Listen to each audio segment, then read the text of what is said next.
Little brother has taken control, shoveling dirt in every hole. Predators to condemn your soul, watching you and watching me. We're all connected but separated, misunderstood and so frustrated. A million armies of one have invaded, watching you and watching me. We live behind glass curtains and act like nothing's wrong. Soon you will belong. I know you're out there somewhere. We've watched you for so long. Wait for you to fall. We'll expose you all. I know you're out there somewhere watching me. The little brother wants to make headlines, be immortalized. Everyone's got an electric eye, we're the digital spies. They've watched you for so long. I know you're out there somewhere watching me.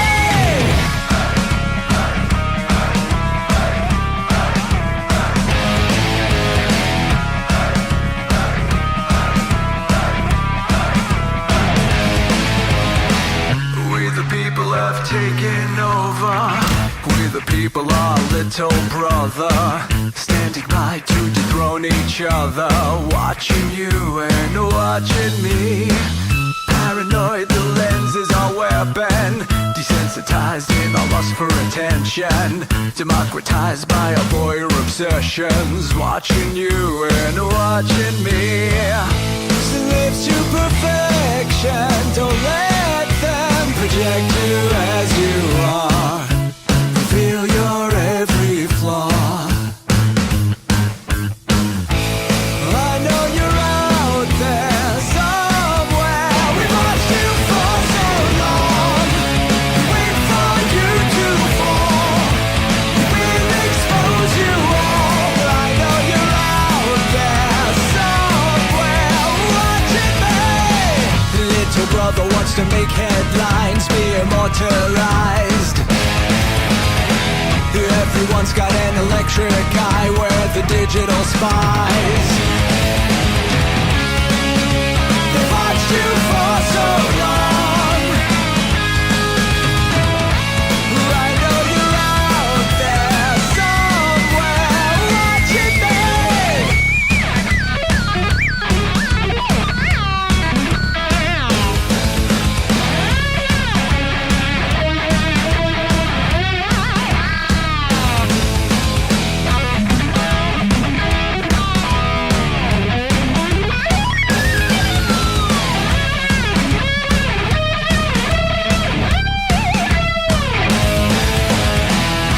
I know you're out there somewhere. This is the new totalitarian state. 1,000 eyes are waiting for you to break. Stay in line, don't make a mistake. We're watching. We watched you for so long. We wait for you to fall. We will expose you all. I know you're out there somewhere watching me.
Let your experience begin right now.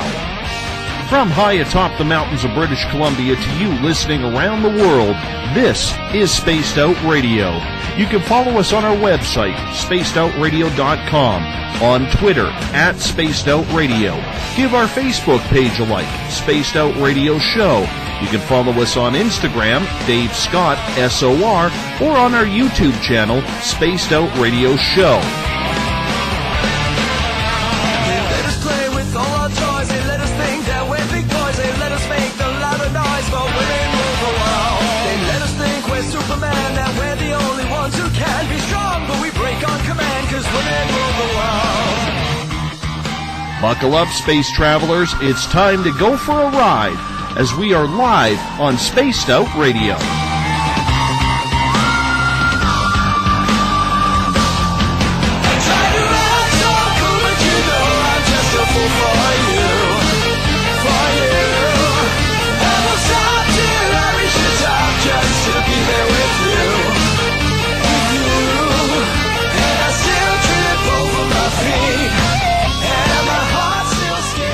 Ignition sequence start. 6, 5, 4, 3, 2, 1. And the deeper I go, the deeper I fall.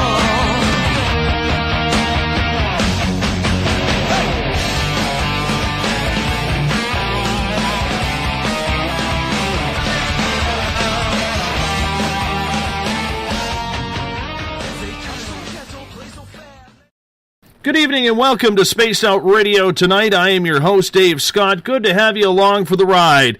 As if you're listening in on spacedoutradio.com, on Spreaker or Revolution Radio, we really appreciate you taking the time to do what you do with us on a nightly basis. We welcome you to tonight's show as we broadcast out of Uncle Jimbo's cabin in the Great White North, live on this Wednesday night, early Thursday morning if you're on the East Coast. Here at Spaced Out Radio, we broadcast every night of the week because we want to be your official one-stop shop when it comes to the paranormal, the supernatural, the spiritual, and much, much more. If you like our theme music, you can thank the resident guitar god of SOR, Ron Bumblefoot THAL, formerly of Guns N' Roses.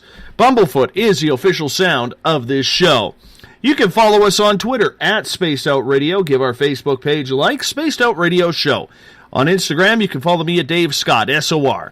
Subscribe to our YouTube channel, Spaced Out Radio Show. Find us on TuneIn. Download our shows on iTunes. And, of course, our website is spacedoutradio.com. At this time, we say hello, how are you to everyone listening in on the Revolution Radio chat room on the High Plains Talk Radio Network, in the Spaced Out Radio chat room on Spreaker, along with our fans on Facebook at Euphoria Chronicles, Chronicles of the Unknown, Forest Moon Paranormal, and the flagship chat room, the SOR Space Travelers. If you haven't signed up for the SOR Space Travelers Club yet, well, it's time. Believe me, it's a lot of fun.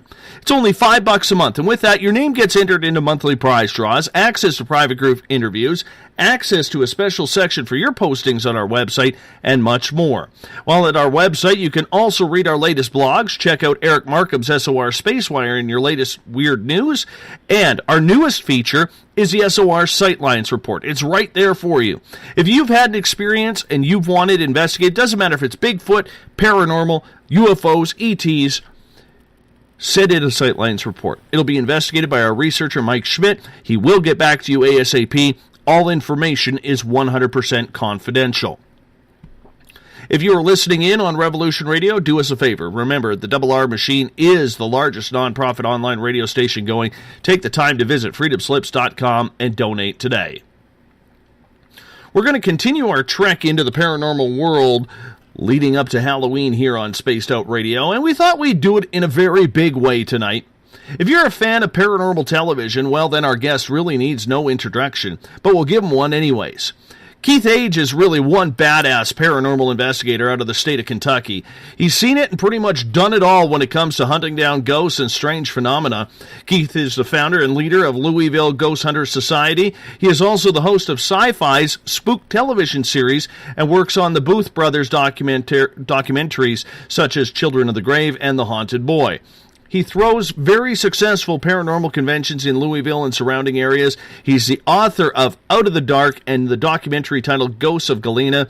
Keith is a highly respected and highly requested person in the paranormal field. He's someone who is sought after for his knowledge and integrity for investigating hauntings the right way. Keith H., welcome to Spaced Out Radio. How you doing? I'm hanging in there like a hair in a biscuit, buddy. Excellent. You know what? I'm glad to have you along. I got to meet you about a year and a half ago in Vancouver when you were taking a paranormal conference put on by a mutual friend, Glenn Ferguson. And I got to tell you, man, you're a hell of a guy. And everybody there talks so highly of you. And I knew since that happened, I had to target you for the right time for this show. So I'm really glad to finally get this opportunity to be one-on-one with you. Oh, thank you for having me. Yeah, it was a great event. You like doing the events? Oh, I love them. I come at you full face, and I want people to walk away from talking and everything, and just thinking about what they're after, what they're doing, and don't take everything at face value. Look at what you're doing, and see what you can find, and keep looking. There's always a story behind everybody who gets into this field, whether it's a curiosity or whether it's a personal experience. You've been doing this almost 30 years, if not longer, which is highly respectable, in my opinion, for anyone to do it that long in this field. What got you started in this? Was it a personal experience, or you just had an itch you had to scratch? No, it was a pretty violent personal experience. I really hadn't really thought about it. I loved horror movies and things like that. But my world was rock and roll. It was music.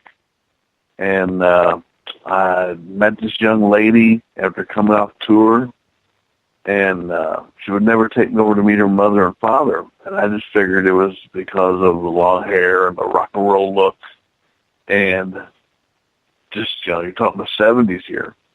So finally got to go over there on her birthday, and we ranch-style house. You could see down the hallway into the main bedrooms, and pretty much the whole house except for the kitchen, which went off to the back. And we sat on this couch that you could see down the hallway. You could see into the master bedroom, and there was a mirror at the end of the hallway that we could see our reflection in. Well, something kept walking past this mirror, and I kept saying, "Who's down there?" And finally she said, "Look, there's nobody here. Just, my parents and me, but the house is haunted, and the ghost doesn't like my boyfriend." Well, to me, I was just like, "Yeah, right, sure. I bet it's haunted. Yeah, prove to me." So I said, "Just start taunting this thing, daring it to show itself, do something. Come on, I don't believe in you." I was 16 years old and didn't think anything about this, think it was going to be anything logical or anything like this happening, just thinking these people are crazy. So at the end of the night, while we were still in the living room, I went to kiss her goodbye, and we're standing at the front door. It's just me and her in the living room, and her father sitting over in the lazy boy. And as I bent down to kiss her, I felt something grab hold of my arm, and I thought, "Oh, great, Dad's got a hold of me here." But when I opened my eyes, he's still sitting over in the chair. The next thing I know, I was flying backwards up through the front door, through the screen door, and landed about 6 feet out in the front yard. And I remember laying there trying to catch my breath, just thinking, wow, I thought that was so cool. Do it again. Let's go. And I was hooked ever since. That is quite a first-time experience. That is awfully weird. And I have to tell you, I broadcast out of the basement in my house. I have a studio made, and it looks out into my carport. My sensor light just went off as you started telling that story, so I had to stand up and see if there was any bears or wild animals walking through, or even the ghost in my yard, and I saw nothing. So I'm a little, as I'm listening to your story here, I'm getting freaked out on this end as well, Keith. Oh, it just, to me, that was just so cool. How did this happen? I've got this mark, from my wrist to my elbow. It's just a handprint. I'm like, no, how, why? And that's how I've been hooked ever since. That's quite an introduction to get physically abused by a spirit the first time, because apparently it sounded like you didn't even believe in the afterlife or ghosts or spirits. No, I didn't. And, back then there was nobody to really talk to, because if you said you were looking for ghosts, you had the little guys in little white coats with the big nets come up behind you and grab you. I thought, man, this is the 70s.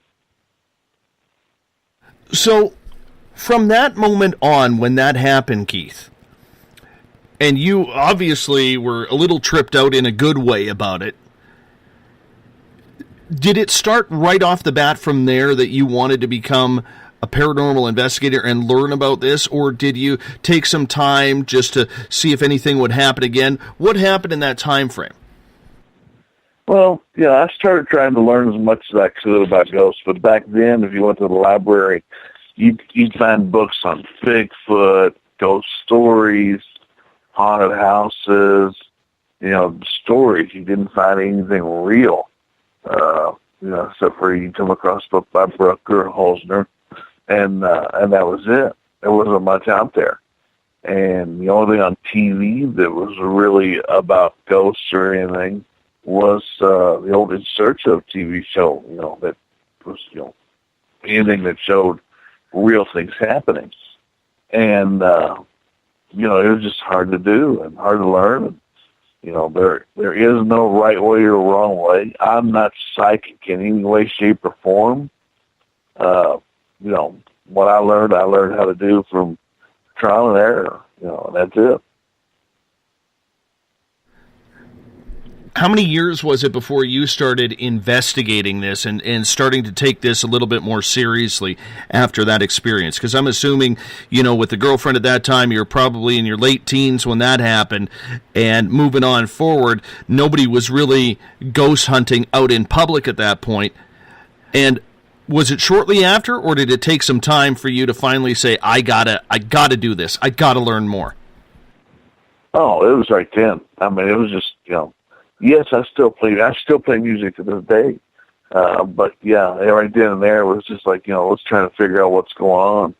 And, by the 90s, I pretty much had a reputation, that, I was either A, I was a rock and roll player, or B, I was a crazy guy.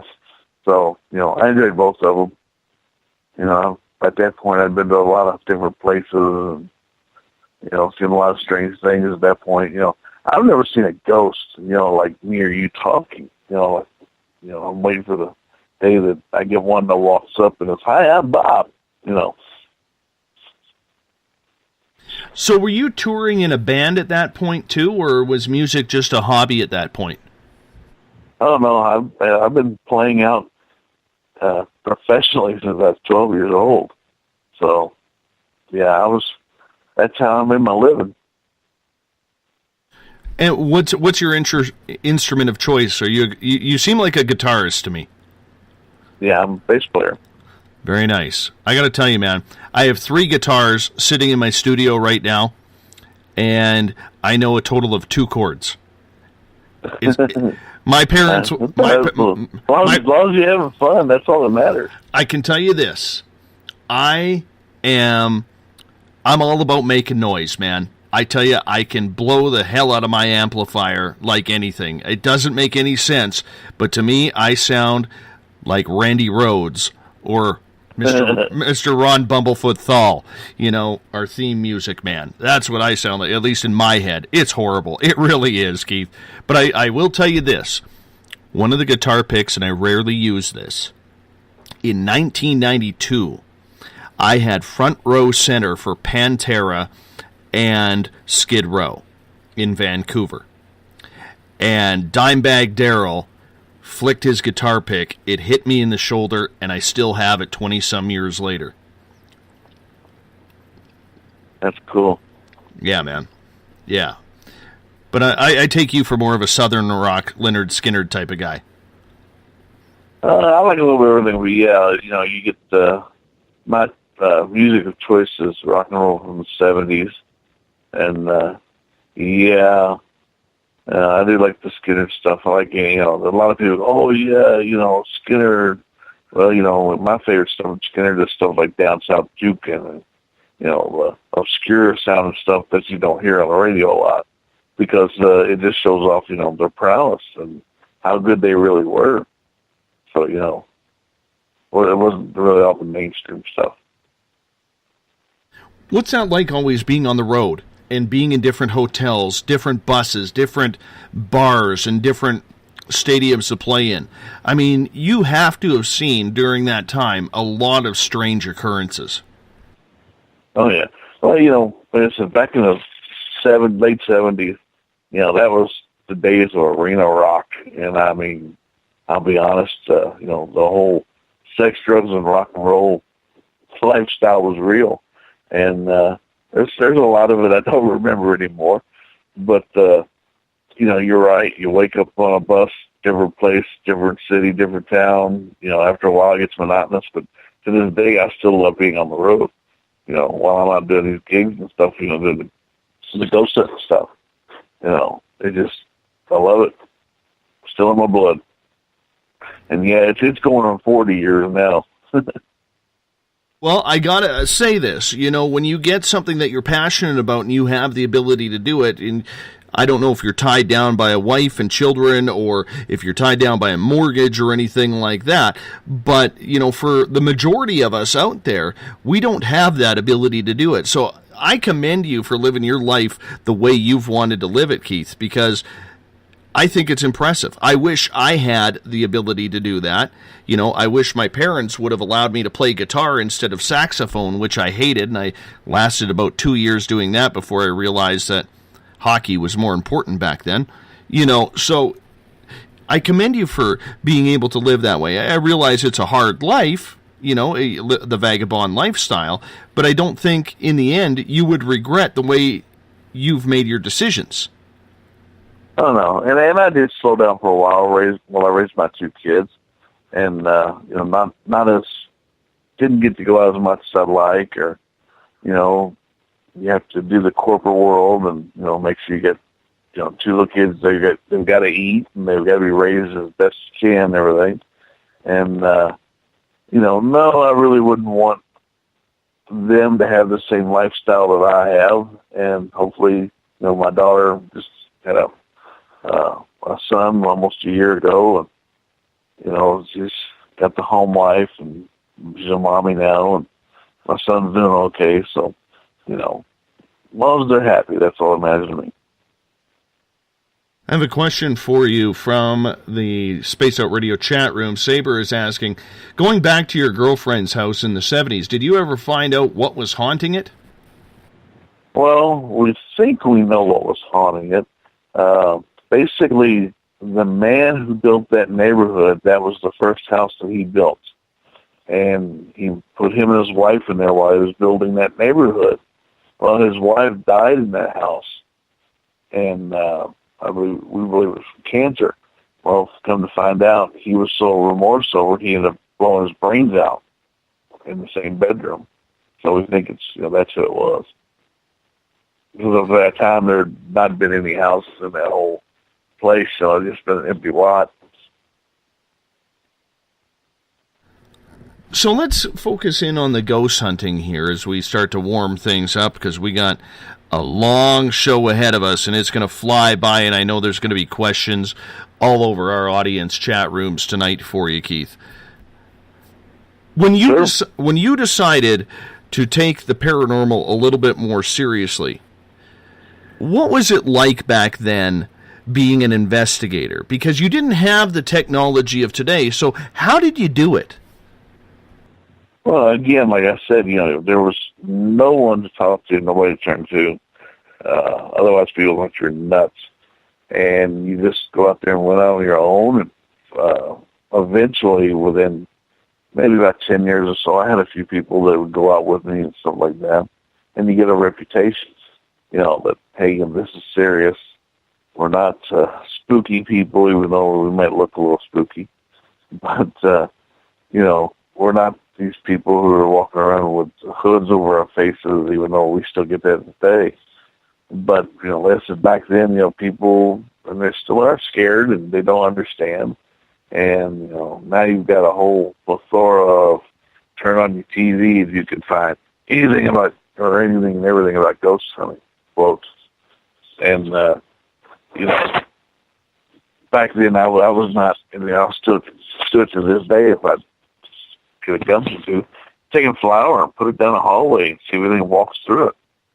Or find out if somebody's got flour on the bottom of the soles of their shoes.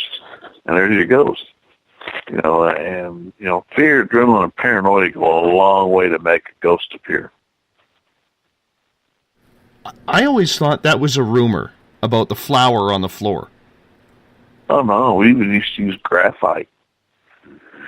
But flour was a whole lot cheaper. Harder to clean up, but no, I've done that plenty of times. I said I can tell you the time I did it within the last 20 years. Is that a successful tool? Because it seems so simple. Yes, hard to clean up, but it seems so simple of a tool to actually use that I think it's probably overlooked today with all the technology. Well, we have, trying to evolve. You got to remember, this is a faith-based hobby. Nothing more, nothing less right now. Nothing has been proven, and until it is, then we keep trying different things. Now we try to have a UV footprint, if you will, for light spectrum to see if we see anything. And, back then, this was the only thing we had back then. You had 35 millimeter film, which was expensive to be developed, and now you don't have that. And up until the last 10 years, cameras just, oh, look at this, it's a ghost. And you're going, these digital cameras back then, they only went from 1 megapixel to, maybe 5 or 6 megapixels. And in the last 10 years, we've gotten to where they go up, to 20 megapixels, and you don't have to worry about things like that anymore. Yes, the camera still fills in, but nothing like it did back then when it doesn't understand something. So, think about it. If you throw the flour down, anything it touches, it's going to pick up. And if you get somebody messing with you or something like that, they're going to get flour all over them. You use the old cameras. Were you using the Polaroids? Were you using actual film cameras back then? And what did you use for recording devices? I still got my Nikon and my Pentax, 35 millimeters, and Lord, I still got a Yashica viewfinder, and so that's what we used back then. The point and shoots, the Polaroids, they still, because they mix chemicals inside, and air, and they can still, you won't find as many orbs because of the way the chemicals react and everything. It takes them much longer. But the flashes weren't that great. And if you notice, most of the pictures are not clear, they're not perfect, they have an orange tint to them, and that's because of the chemicals and the air and oxidization and everything. So, you found out early those weren't great, but people were still, oh my God, look at this, look at this. I had a lady going, look, my house burned down, look at all these orbs. And I'm like, lady, it's called a fire. It's called embers, well, this is when they're putting the fire out. I'm like, it's water. And they're like going, no, it's a ghost. I'm like, okay, whatever. But, you try to use back then the best you had was a 35 millimeter. And as far as recording, like I said, I come from the music end of it, so, recording is something I do know a little bit about and know how to record. And back then we used to carry these big, bulky tape recorders around, and the best thing was, a 9 millimeter tape. But again, it was all expensive. Big and bulky, and it's like amplifiers. Back then I used to play acoustic 440 amps. Well, that thing's as tall as I am, and it takes 2 people to carry it. Now the amplifier I play on, you can pick it up with one hand and walk away with it. But it's 3 times as loud. So technology has caught up a little bit. When you look at the technology, if we could spend a few minutes on that, if you don't mind. I mean, you're probably using like reel-to-reel tapes or the old cassette decks as cassettes started to take over from 8 tracks back in the day. And then you look and you fast forward 35, 40 years to what is being used today. Back then, would you say that it was more not so much the technology that you relied on, but more your senses compared to what ghost hunters are doing today? Well, like I said, I am not psychic anyway, and, relied on the equipment just like you do today. But, back then we also come to find out when you use a tape recorder, especially a cassette tape recorder, those things, the hum and different things like that were giving off false positives. You'd have to look over that stuff, but, even this day some people going, oh no, that's a ghost. I'm like, no, you got to know your equipment. You got to know how it works, why it works. What can it do, what can it do, and you also got to know why it was made. That's like people, use the EMF meter so much, and I'm like, well, do you know what that meter was made for? And people, yeah, it was made to hunt ghosts. I'm like, nope, sure wasn't. Made by Kelvinator back in the 20s. And I'm going, everybody know what a Kelvinator was? And they're like, who? I'll ask you, do you know what a Kelvinator was? Oh, I'm lost at that, man. I failed science back in the day. No, a Kelvinator was the first refrigerators that be put in the home. And they made up these big meters to see if they were leaking, gas and freon or radiation and everything. And that's what an EMF meter was used for first. And then eventually in the 50s, it got around to being, we can have these newfangled things called a microwave machine, and they can tell us if it's leaking radiation. So that's, how the whole thing got started. And people started making the correlation in the early 90s that, hey, electromagnetic fields are all around us, and they start correlating this stuff to, hey, some of this stuff's happening, and the natural EMF field is being broken, and we have this EMF meter that can pick that up. Most people think, it's something moving in the air, and we can read about this. Well, that's not what an EMF meter does. It reads when that field is broken.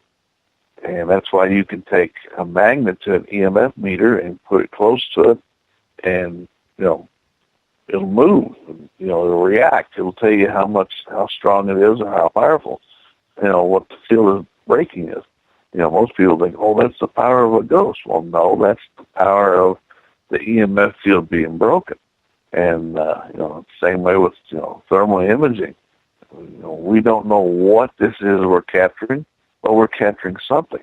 And that's why when people say it's a ghost, I'm like, well, we don't know what it is. It could be a ghost. Ghost was a term that was made up, several centuries ago to scare children to go to bed at night. From Europe, that's where the term comes from. And, people made up ghost stories to scare them, keep them in their beds at night so they wouldn't go wandering around the house. And, the man-made term. That's why I said it's a faith-based hobby. And until we learn that one thing, it's all orbs and stuff. I'm like, orbs.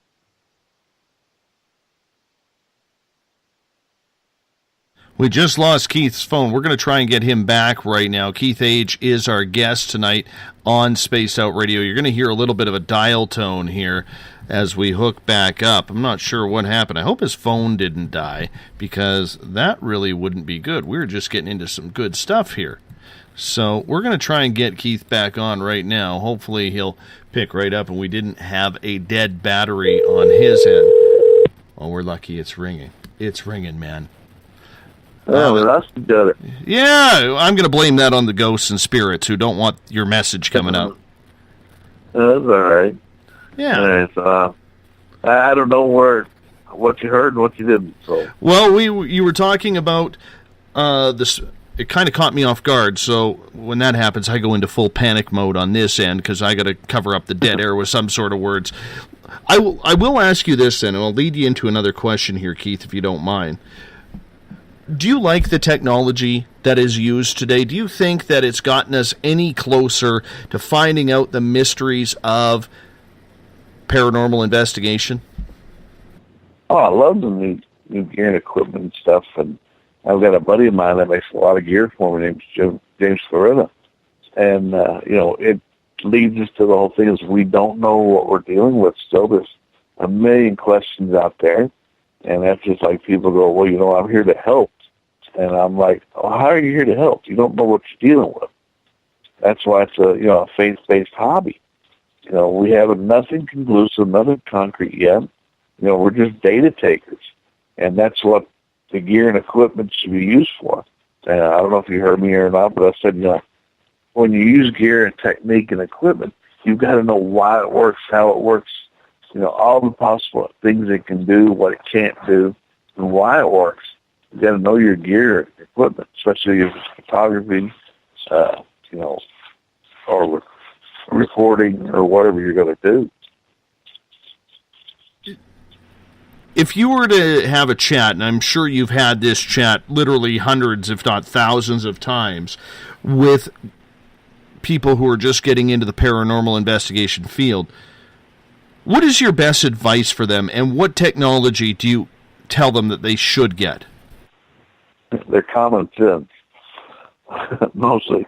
But no, I tell them, get into a group, of like-minded people.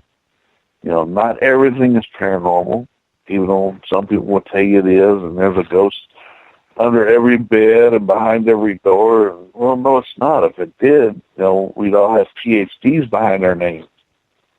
And, and a lot of people say, oh, I've been doing this a long time. And, well, you know what? There's only about 10 of us out there where you can actually go back and if you do research, there's about 10 of us that have been doing it for over 20 plus years. That you can actually find their names on different things. And everybody goes, internet. Well, you know what? The internet is, a lot of it is BS. A lot of the people that are doing this are BS. I put the Louisville Ghost Hunters on the internet in 1996. And at that point, we were the 39th ghost hunting group on the internet. That's all there were.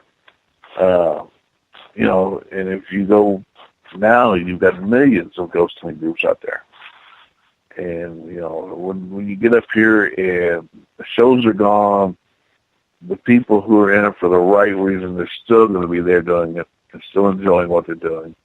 And that's the whole thing. You got to enjoy it. It's a passion, like you said.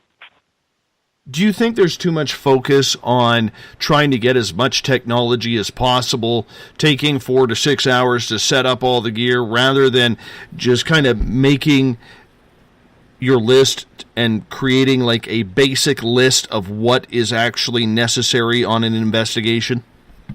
If you're taking 4 to 6 hours to set up your gear for an investigation, you're nuts. You're just crazy. That's too much gear. Because you got to remember, for every camera or recording device that you put up, and for every hour you spend, that's how many hours you got to go back and listen to this. And that's why when I tell people they're getting into it, they're like going, and I'll take them someplace to, train them or I'll sit them in a dark room for 8 hours. Well, did you enjoy sitting there for 8 hours? Now you get to listen to it and watch it all over again. And if you got 16 cameras, that's, 16 times 8 hours per camera, per audio that you got to listen to all over again. So if you enjoy that and you go through it and say, well, I didn't find anything. Well, you enjoyed it, you had fun, you're a ghost hunter. If not, this isn't for you. But Keith, there are people who are doing that.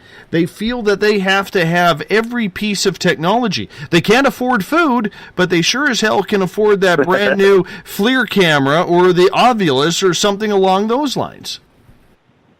Oh, I know. I've met people who get into it and will spend thousands of dollars, and they'll have a vest, and it's just very popular stuff, and I'm like, look, find something you like, whether it's photography or if it's, recording devices, EVP, that's what you want to get into. Great, fine. You can, dabble in a little bit of everything. But, me, I mean, I love, using the FLIR, but I also love photography. And, that's what I do. And we've got some recorders. And, I might put out 3 or 4, but some of these people that just, go overkill on everything, it's like bringing, a tank on a buddy hunting expedition here. You're going to blow more and do more damage to everything around you than you are to the one little bunny you're trying to kill. I don't know, we're going to get all kinds of bad, oh no, you don't like killing bunnies. Oh, no, we got pretty good crew around these parts who tune on in. Mario is asking you a question. He is asking, what kind of equipment do you use to communicate with the other side? Well, first of all, like I said, we don't know if it's little green men on some far-off planet who we're communicating with. We don't know what it is. I'm still waiting for Bob the Ghost to walk up, shake my hand, and say, hey, I'm Bob, put me in a jar. Now, study me. But what I like to use when I'm out, I do use the FLIR, the thermal camera, and also photography. Like I said, those are my 2 main things. When I'm out on investigation, I carry a side holster with me that has a camera or 2, and recording devices. And like I said, like this 4-in-1 that James has made that I use, which has got a REM pod, an EMF meter, an instantaneous digital thermometer that, it'll just react, with anything 6 feet in front of it. And, things like that. And, I want to see what's going to happen. That's like people go, well, why don't you use a K2 meter? I'm like, because K2 meters are crap. They're too expensive. The only reason why you're buying one is shot on TV. Go buy you an elf meter. It's the same thing for $10 at the hardware store. The people don't take time to learn the gear equipment. It's like, when you talk about thermal, I'll ask them, what does FLIR stand for? And they're like, look at me like I'm crazy. I'm like, well, who developed it? Well, the military developed it, for the military. And, it's used mostly by military, police, and fire departments. It's a tool, and that's what you use everything for. Whereas some people will go buy jibs and booms and cranes and this, that, the other, and I'm like, why? You don't need all this. You're not going to be able to use it all at one time, and you have to have a truck and a van to carry it all. That's crazy. Oh, for sure. And don't forget the acronym that stands for spirit or ghost or rest in peace or something along those lines, because you need something catchy. Yeah, sounds like people go, well, you've got the LGHS. I'm like, well, it just stands for the Louisville Ghost Hunter Society. It's because I got tired of writing it all down all the time with LGHS. Well, I mean, that one makes sense. A lot of these names out there just have me scratching my head, Yeah, that's like Jason Hawes. I mean, he's, people will taps, that's a thing from, the 2000s. Well, no, it's not. Because he was actually registered before I was on the internet. And it's always been called TAPS, Atlantic Paranormal Society. Those were names that were back there before it was so cool to do it. When you look at the way it was, going back 40 years now, compared to the way it is today, what do you really enjoy about the newfound popularity of the paranormal? Well, it's a double-edged sword. It still is. Like I said, back then, most people would look at you like you're nuts or think you're crazy. Now people are more opened up, easy to talk to about it, and everybody and their brother has a ghost story, or they know somebody in their family who has a ghost story or whatever, and that's because of the TV shows. But, then you got to remember, a lot of these shows are made for TV and for your entertainment. There's a few of them out there that say, hey, look, we're serious about what we do, and, but, the producers of the TV shows and the stations, and the companies, they're wanting ratings. That is what pays the bills. That's what keeps the shows on.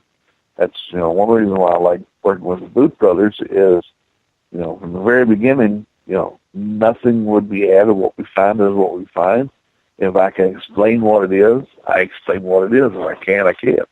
And we've been lucky enough to find that. But, we did 10 movies in 10 years and a lot of different places all over the United States. And, a lot of it I can explain, but, they have to come up with creative ways to make it look interesting and not be boring. So that's not saying we planned anything like that. I mean, they're good filmmakers. They know how to keep the pathos going of the show. But, it's the story. That's what was driven by us with them. Do you like the way the paranormal has shaped itself? Yes, it had its popularity, and it's still quite popular. Believe it or not, there's over 36,000 registered online paranormal teams in the United States alone now. Do you think that's oversaturation, or do you think it's people just trying to find a really good hobby? Well, I think it's a little bit of both. You got to remember, like I said, there are people in there for the right reasons, and there are people in who want to be rich, become famous. They think, oh, you got a TV show, you're rich. No, paranormal pays us, and then you got some out there who, I'll get rid of your demon from your house for X amount of dollars. Well, you know what you do to people like that? Oh, yes. We talk about them and make fun of them as much as possible on this show, to be honest. You just shoot them. Up here in Canada, it's a little bit harder to do that, No, it's not. I mean, years ago, this was brought up over the weekend. Years ago, I had a guy from Canada send me a silver bullet and ask, when the show first came out, in 2005, asked me to come shoot him because he was a werewolf. Are you kidding me? From Canada. No, he was from Canada. And I alerted the proper authorities of that area, and I hadn't heard back from him. And here, last year at another Canadian event I was at, he showed up at it. And I will admit I've had my run-ins with, some questionable people. But when he showed up and said who he was, I was like, oh, great, he's brought another bullet, probably this time with a loaded gun. But he turned out to be very nice, and he got the help he needed. And, we talked a little bit. He was a good guy. That's an incredible story. Incredible story. I guess what I'm asking in regards to the paranormal, the way it is these days, we see a lot of attitude, a lot of ego that has taken over these fields. A lot of people, I mean, you must be amazed as someone who has a television show on Sci-Fi at how many people in the paranormal have these so-called pilots out there. Are you tired of it? Are you tired of this newfound attitude that seems to be around the paranormal? And if not, what do you think about it? Well, it's not newfound. It's been there from, day one of this era of the paranormal field. The arrogance and the attitudes of, I know more than you do, and this is my place, and you're not allowed, and, these turf wars and everything. That's just crazy. It's all out there open for everybody. It ought to be. It's over data takers, nothing more, nothing less. And these are my opinions, and if you don't like them, sorry, but they're mine. And and that's what it is. That's just like politics and religion. I don't really get into it with people because people are so, that's their passion, and some people will fight over this stuff. And, so I've been stabbed over an orb picture, and, and just some of it's crazy. It still is. I find it a little bit disrespectful at times in the paranormal. We talk about this quite frequently on this show, and for a long time, Keith, I didn't bring a lot of paranormal people on Spaced Out Radio because I found it a little bit, I don't want to say the word insulting because it wasn't insulting, but I found it just a little aggravating, I guess is what I'm trying to say, with the way a lot of these people take this. To me, there is a good portion that could be doing some really good research on what the paranormal field is, trying to prove what these things are that we are picking up with the technology. Yet we have other people who say they're conducting scientific experimentation or scientific research, and in the meantime, they're playing like a Pokemon Go type game, a reality like hide and go seek or something along those lines. Do you see that big difference as well? Oh yeah, like I said, those are the people you just shoot. I'm sorry. It's like people have called me anti-psychic. I'm not anti-psychic. I'm anti-idiot. And, somebody walks up and says, well, I feel this, I feel that. Well, I'm already suspect right then and there of you. For the simple fact, how do you quantify a feeling? And I've met a lot of people who say they are psychic and they have the gift. And I can tell you a handful where I'll say, yep, they've got some type of gift. And those are usually the people who do stay in the shadows and they don't like talking about it. But some of my best friends, and have been for a long time, are psychics. Scotty Rourke, Chris Fleming, good Lord, some of the bigger name people. We've all been friends for years, and we disagree about stuff, but we're still friends. We're adults, Scotty and Chris will both tell you, Rick Hayes too, they'll say, everybody has the gift. Well, I don't think I do because, like I said, I've had things thrown on my head. If I'd have seen it coming, I would have ducked. And that's not usually the case. I've had plenty of stitches from things thrown at me. But, people, like I said, they're in for the right reasons. When the TV shows and everything go away, they'll still be there.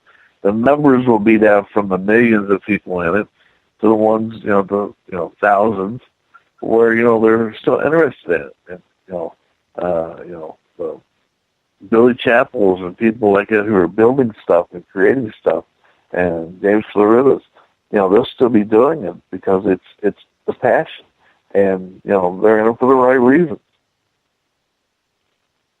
Do you think that this should be a hobby?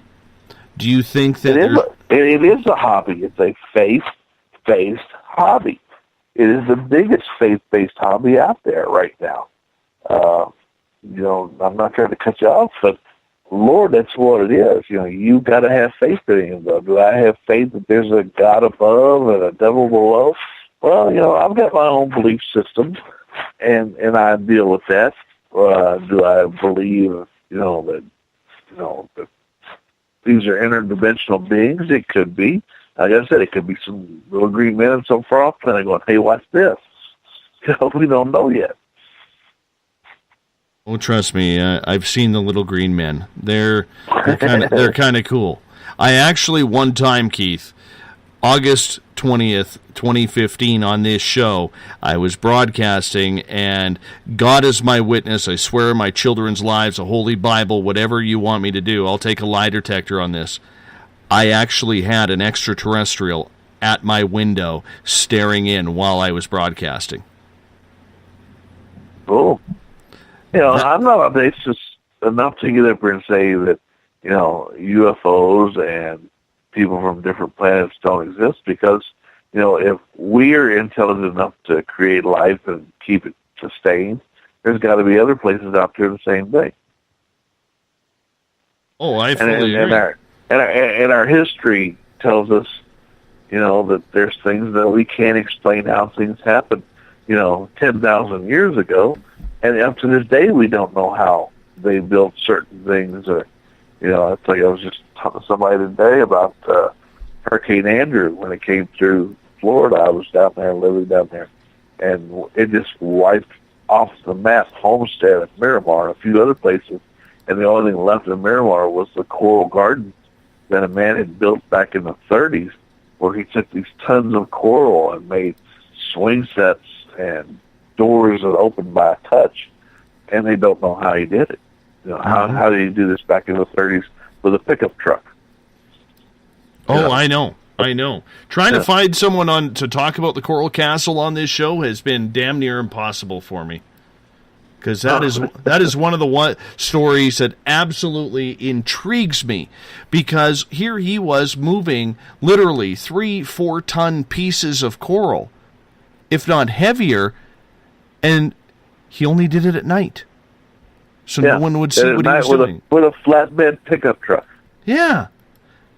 That doesn't work for me. A 1930s Ford pickup truck. That it doesn't have the power that anything we have today. How did he get up there? If you ever go to the gardens, the entrance is a slab of coral that's 4 feet thick, 8 feet tall, and 6 feet wide. And you touch it and it moves. How? This thing weighs 6-8 tons. And that's just the beginning of the garden. And you're like going, wow. The swing set that he makes, you can just rock in. It's all coral. And you're going, how is this thing moving? It's like Knott's Berry Farm. A lot of it, you just go, how is this working? We don't know all the answers. We know it's gravity to some extent, but they don't have all the answers yet. Oh, the mysteries of the unknown. It just makes you scratch your head. I tell you, man, if there is truly life after death, which I hope there is, and I know there is, I can tell you this. I got a lot of questions to ask, and that Coral Castle is definitely one of them. That one, I think that one screws me up more than the pyramids do. Honestly. Yeah. You talk about pyramids again. They know that some of this was done through logs and pulleys, but God, how did they lift up some of these 10-ton blocks and get them up 500 and 600 feet? We know they had a multitude of slaves, and there was a lot of slave labor, but still, 10,000 people trying to lift up a 10-ton, 20-ton block, it can't be done. I agree with you. I mean, let's face it, the world's strongest man is what? Deadlifting 1,100 pounds, 1,200 pounds, and here we're talking tons. 4, 5, 10 tons. It just absolutely amazes me. Is the Coral Castle haunted? Have you ever had a chance to investigate that? People say it is, but I think it's just because of the fact it's out in nowhere's land. It's spooky as hell. You can hear, that's another thing, misrepresentation or misidentification of things. Again, fear, adrenaline, and paranoia go a long way. And that's what a lot of it is. That's like people, I had somebody call me years ago and say, you got to come out to my house right now. I had another team out here, and they were here for 15 minutes and left, and I'm getting ready to leave my house and just let the bank have it because it's so haunted. They said, I've got 7 demons living here with me. I'm just ready to walk away. And we get there and investigate for 6 months and, explain why his brand new TV is coming on all by itself, and why the kitchen door is closing and opening. Well, it's not closing and opening. We're finding out it's actually closing because it's out of plumb. Like explain to somebody. Again, you've got to know your equipment, know why it does and why it works, how it works. And you've got to be a little bit of a lawyer, a policeman, a carpenter, an engineer, a little bit of everything, to figure out the plumber, and finally, like we were there 6 months, I said, well, we're out of here. And he said, well, where do you think the demons went? I said, I think they left 15 minutes after they got here. Because the other groups, they're like, oh no, we believe there's a demon and a ghost behind every door and underneath every bed. Those people are nuts. Otherwise, the Vatican would have a whole lot more exorcists over here than what they have. And, you have to go through a lot of hoops to get a real exorcism gone here. You've got to go through doctors and lawyers and everything else. we have about 2 minutes before we got to go to our break here. When you look at the way the paranormal field is today, is the paranormal field better for it, Keith, or is it the same or worse off because of everything that happens? I think it's better off because of the fact it got people talking. It got it out in the mainstream. You know, I've seen this thing go in ups and downs through the years, and this is the biggest up it's had.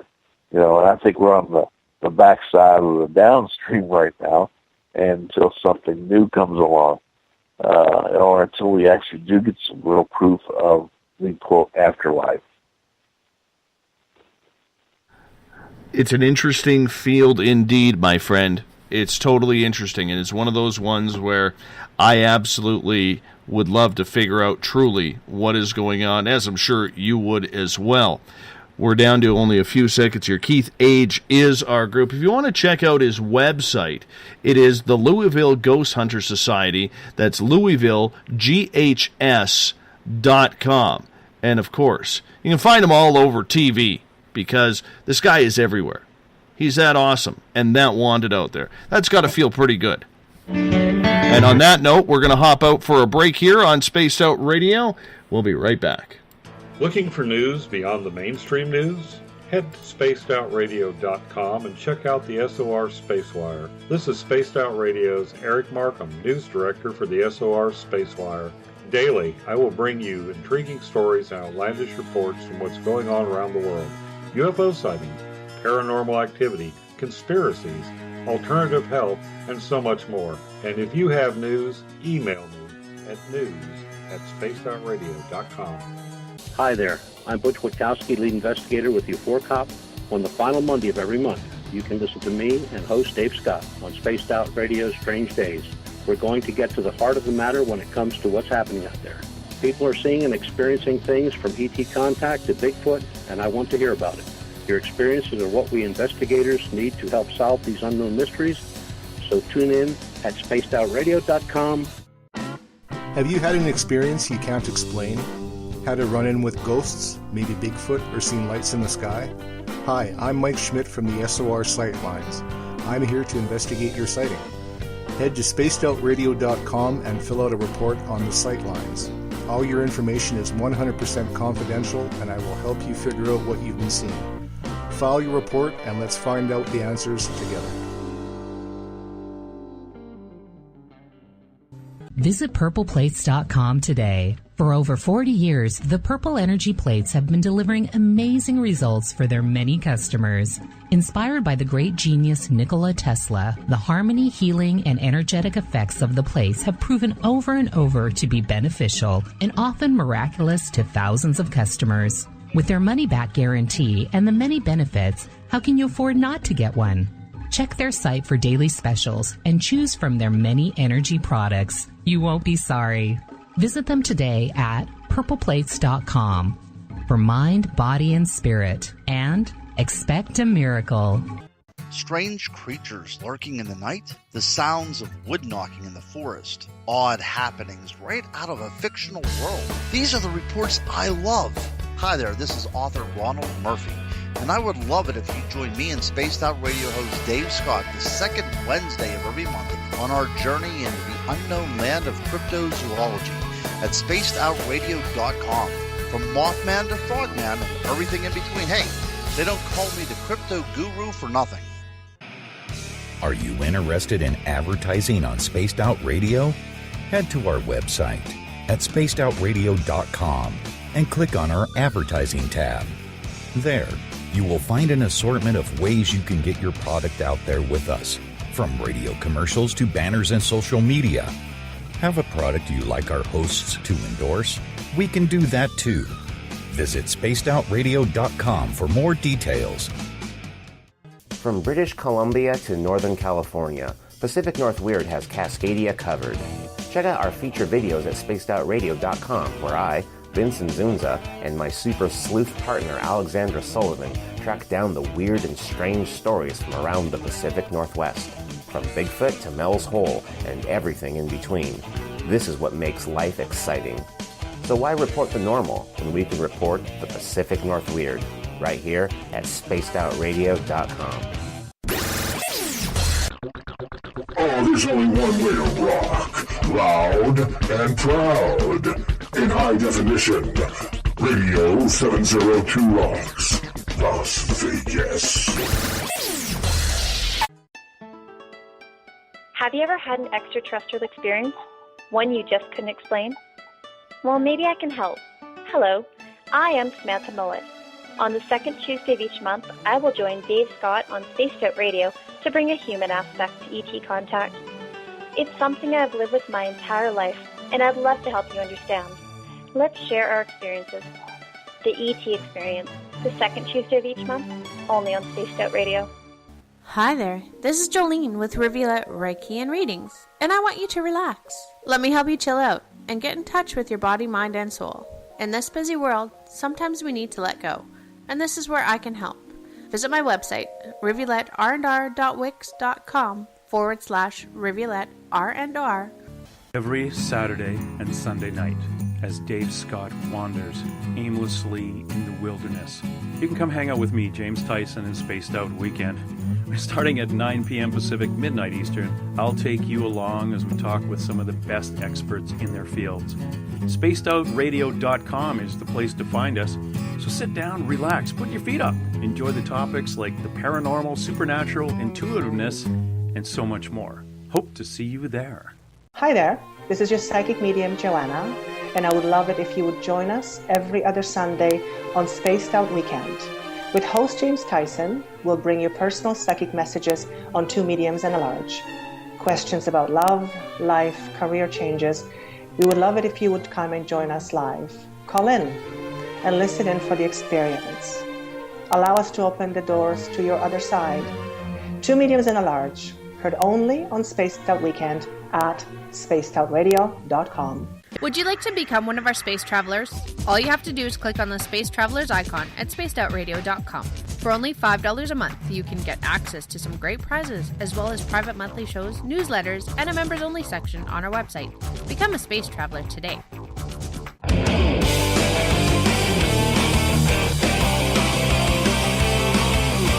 Do you have a topic or a guest that you'd like to hear on Spaced Out Radio? Let us know at spacedoutradio.com, where you can sign up to become a Space Traveler member today. Or you can find us on Twitter at Spaced Out Radio and on our Facebook page, Spaced Out Radio Show. I don't want to take a thing from you, I just want to feel like something real with you. Good to have you along for the ride as we continue on with Spaced Out Radio this week. Tomorrow night on the show, Jake Anderson is going to join us. We're going to be talking witches and hauntings. That's going to be interesting. We haven't talked a lot about witches on this show over the time we've been on the air, so it's going to be good to get that topic out into the open tomorrow night, 9 p.m. Pacific, midnight Eastern time, right here at spacedoutradio.com. Still waiting for a Bill Cardwell password for the SOR Space Travelers. We will get to that next hour. Bill, you're running late tonight. We need that password, man. We need that password. I'm blank here right now. Anyways, if you want to follow us on Twitter, you can do so at Space Out Radio. Give our Facebook page a like, Spaced Out Radio Show. On Instagram, I can be followed at Dave Scott, SOR. Subscribe to our YouTube channel, Spaced Out Radio Show. You can listen to us on TuneIn, download our podcasts on iTunes, and our website is spacedoutradio.com. While there, you can join the SOR Space Travelers Club. It's only $5 a month. You can read up on our latest blogs, the SOR Space Wire. Check out our resident guitar god, Ron Bumblefoot THAL, formerly of Guns N' Roses, who takes care of all of our musical needs around here. And if you have a sighting or something that you can't explain, what I would like you to do is fill out the SOR Sightlines report. We'll get someone right on it to investigate it for you, and if you need some help, we'll get you help as well. Everything is 100% confidential. Everything can be found at spacedoutradio.com. If you're listening in on Revolution Radio tonight, remember the Double R Machine is a donation station financed by you, the valued listener. Do us a favor and donate today. Our guest tonight is the legendary Keith Age. He has been a paranormal investigator for over 35 years, going on 40 years now. He's seen it and done it all in the paranormal field, and we are glad that he's taken the time out to be with us here on Spaced Out Radio. Keith, welcome back. Thanks for having me again. Hey, I'm enjoying myself. I love hearing that. Thank you so much. Is there anything in the paranormal field that could even shock you anymore? No, not really. So I'm a musician from the 70s, so, you know, the brain cells just aren't there. You know? Most people that get scared about stuff, I'm like, oh, cool, let's see if we can figure out what this is. You know, I'm not there to get up there and automatically say, ooh, it's a ghost. I'm there to figure out what's causing it. Because I've said it 2 or 3 times now, fear, adrenaline, paranoia go a long way. Absolutely. Let's get to a question from Mario here in the Space Out Radio chat room. He's wondering, Keith, if you wouldn't mind sharing your most memorable ghost story. Most memorable one I've already done. That's what got me into this. But there's been plenty of other stuff, you know, when you go back and you're going through your stuff and your evidence, quote evidence, and you realize you caught something that just isn't real. There's just no way that this should be happening. I don't know if you remember, but when I was talking at Glenn's event,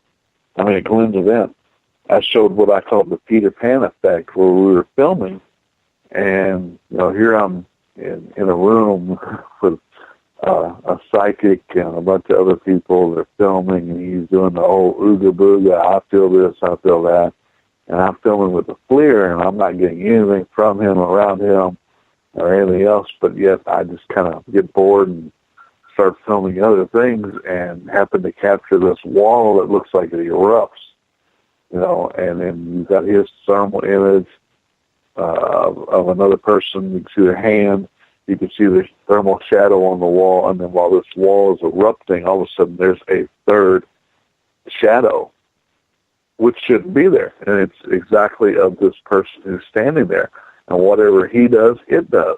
This went on for 6 minutes, and while I'm sitting there filming it with the FLIR, all of a sudden this third shadow decides it's bored of what's going on and walks away, and I caught it on film. So that's one of my best captures. That, you know, you just stand there and you're just going, wow, cool. I know I got it. I know I filmed it. Most of the times it's, you know, just getting like while we were doing a walkthrough for one of the places at Post Town to see if we were going to film it or not. We're walking through this hallway, and it's old school, so, you know, it echoes, and you hear the Daryl Lipson, the caretaker of the place, talking about the place. You hear Chris and Philip Booth talking, and they're British. You can definitely tell it's them. And I was just walking with a handheld recorder, and I was talking to my girlfriend at the time. And while we're talking, you hear this blood-curdling scream on the tape, you know, or on the digital recorder. And none of us react. We just keep talking. You know, if there was a blood-curdling scream at the time, we'd have stopped and said, what the hell was that? You know, but we didn't. And, you know, those are the great things to me. Or being at a place and watching a door actually open up in front of you. You know, not closed. And then, you know, you can look and see that it's not out of plumb, and this door is, you know, an old heavy iron door. What's making it open? You know what did it? Or at the Rhodes Hotel, sitting there knowing we're the only ones in the building, and the doorknob is turning. Either that's somebody in the building with us, or there's something on the other side of the door trying to get in. You know, and then hear a laugh, you know, right next to you when you know the person next to you is talking. But there's a third laughter in the place, and you're going, okay, that's cool. Those are interesting. A lot of cool different places, different things. We're going to continue with some questions from our audience here, because I am way behind on this. And we usually get our audience really participating in this show. Trip is asking, what are your thoughts, Keith, on all these groups that tease ghosts like they are a circus sideshow? Well, you know, I'll give you a twofold answer here. You know, I think people go, well, what about dark spirits? Well, I think if you're mean unhappy in life, that's probably how you are when you're dead too. You know, so I think people who antagonize, like I said, I learned my lesson when I was 16. You antagonize something, you're probably going to get tenfold back what you put out. And if there's something there, then it's, you know, upset, angry, or whatever. You know, we've seen whatever this stuff is can have power. You know, I've seen, you know, it takes a lot of power to open and close a door. You know, we do it effortlessly, but, you know, it's a lot of muscle moving and it's a lot of power to do it. We've seen, you know, whole rooms where all the furniture in the room has been turned upside down or moved or something like that. You know, it takes power, energy to do it. And again, we don't know what this is, if it's a time shift, a time slip, or, you know, evil energy running through a house. You know, we don't know. And, you know, and that's why we're out there doing it. I do want to mention Glenn Ferguson is in our Space Out Radio chat room on Facebook right now, and I know he would want me to say hello from him to you, so I will pass that on. Man, Glenn's a great guy. I love him and his wife to death. Love their dog, too. Yes. Hey, if you ever get to meet Glenn, say, "Where's Bear?" Oh, they've all been up to my house. Oh, cool. So you know who Bear is. Bear is a great dog. Bear is a phenomenal dog. Yes, he's getting a little bit tired, but he liked it up here. I'd like to see a little bit more. Glenn, the door's open. You and Janessa and Bear, come on up again. The door's open. Oh, yeah. Glenn and I talk every now and then, and he's got a show that he's got out there. And, you know, Glenn is one of the ones that's doing it for the right reasons. And, you know, I've seen some of the shows, and, you know, he's got a couple of places I'd love to come up and investigate with him. And just you know, see him and enjoy him. And, you know, because I enjoy going to new places. And, you know, that's like people go, well, you know, every place is haunted. Well, no, it's not. And if it is, you're lucky if you capture it when it happens, because, you know, it just does not happen on cue. I wish it did. I've been on a total of 3 paranormal investigations, and all have been with Glenn and his team, and I thank them all the time for allowing me to learn what they do, because if you've never been with a real pro team, it's a totally different concept than what you think. So to learn from guys like that with my inexperience on it, I'm pretty fortunate. Yeah. Well, I mean, you know, we're talking about psychics and stuff. You know, I don't have a problem with psychics, people who get up here and, you know, really they're doing it for the right reason. You know, if they say, okay, I feel this or I feel that, and your gear, you know, correlates something happening. You know, it's not saying, yes, that's what is happening, but it's saying something is happening. There's a difference, you know, and you've got to take people like that, you know, seriously. Now, the ones who put their hands over their eyes and put one hand out in front of them and go, oh, I feel this, you just shoot them right where they stand. You know, just like, I'm tired of you, you know. I hear you. Let's get to another question. This one from Spear. She is asking, besides your first episode, what's the scariest encounter you've ever had? Like I said, I am a child of the 70s, and this is not a brain cell there. I don't get scared. I have yet to be scared. I've had a chandelier come crashing down on top of me, and 50 stitches later, and and I'm like, did y'all get it on film? So I'm either really stupid or just not, like I said, not enough brain cells left. Do you consider the paranormal to be very dangerous? It can be, and walking into situations you don't know. There's a story that I tell where we were filming for Soul Catcher. We were out in the Badlands in an abandoned Indian reservation, where the whole entire town, nice houses, it was built back in the 50s, but the entire Indian civilization got up and left. the school is wide open, and it's getting dark, and me and an Indian guide and two other researchers. So I said, well, let's go into the school here. And of course, all I got's a thermal, gun in front of me, and all I can see is a 2-inch by 2-inch screen that's blinding me from everything else. And the minute I walked onto Indian land, they took my gun away from me. I'm not Indian, so I can't have a weapon. And walk in, and the school's just abandoned. The doors are wide open, and the books and everything are there, and there's chairs, and like, wow. So we walk in. You walk through a little hallway, and you walk through a little alleyway thing, partition thing. And as I did, I stepped on what I thought was a stick. And as I stepped on it, you hear this growl. And I stopped. Everybody else stopped. And I'm like, well, it's getting dark in here. Let's sleep. Let's back out of here until we get some lights and stuff. And as we step back, I'm walking backwards, and I'm dropping the camera to try and see if I can see what's growling at me. And I step on the stick again, and it growls again. Well, the next day as I'm going through the evidence, you can see the camera. It's taking a shot every 2 seconds, and you can see it dropping as I'm dropping it down to my side. And there's something all of a sudden just lights up thermally. It's showing me there's something giving off a lot of heat. And I'm looking at it going, what is that? What is that? Well, when I turn convert the image and turn it upside down, it's a mountain lion. My God. He's sitting right next. I've stepped on his tail twice.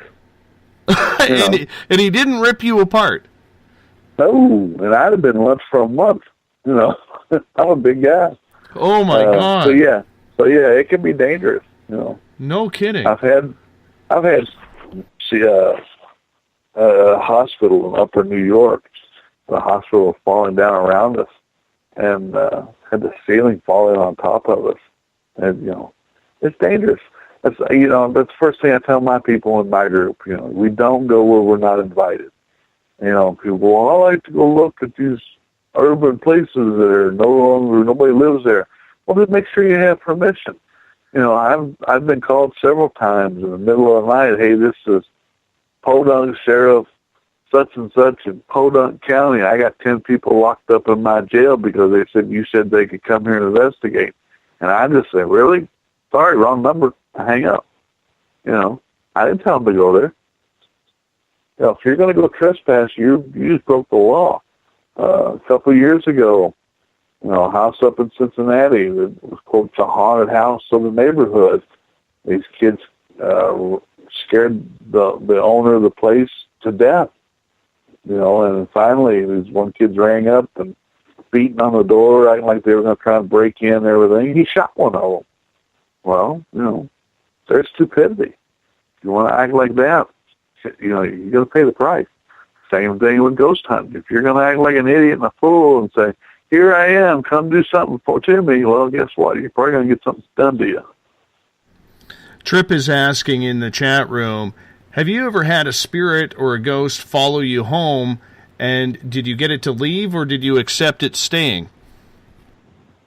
Only when I was drunk. That could be a woman. Well, you're supposed to laugh there. I was snickering. I had my microphone on mute. But no, I've never had anything follow me home. If I did, it didn't make its presence known, or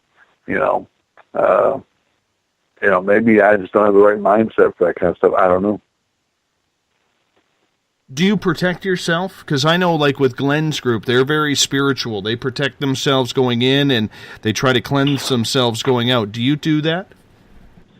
Just usually with my 45. But no. I've got my own beliefs. And, I have been when we were filming for Soul Catcher. We were out in the Indian reservation, the Indian Nation. They have a strong belief system. Again, we go back to this faith-based hobby. And, they believe in it, and that's what helps them get through the situation. That's why that's where your passion comes from, because you believe in it. And that's why I do it, because I believe in it. I've seen things I can't explain. And, I've been through the whole smudging and sage and everything else. And, it's things happen or things don't. And we have no reason why or anything yet. Until we do, we're all out there still trying to find the best information we can. I got to get your opinion on this because there's a lot of talk around, and it's kind of paranormal, kind of not. What do you think of this whole clown thing going on right now in the United States? I just think it's a bunch of people just trying to get attention for themselves. Until these people do something, what have they done other than they're in makeup and, they're just standing there looking creepy. If they try to do something, that's when something needs to be done about it. I don't know if you saw on the news yesterday, day before, a guy up in Fort Wayne shot a guy that was dressed up like a clown. Well, it's Halloween. Guess what? There's plenty of people going to be dressed up as clowns. Do we call it open season? Oh, I just hate clowns, man. At the best of times, they're freaky. I'm just not a fan of them. And I think this is taking it a little too far. I mean, it's getting to the point where I'm watching some of these videos that come through my screen and my feed on Facebook, and some of these people are just taking it to a whole different level, man, where somebody's going to get killed by this.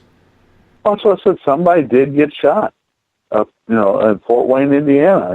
It's 4 hours away from here, because they were acting a fool. First of all, when you prey on people's fears, you're asking for what you get.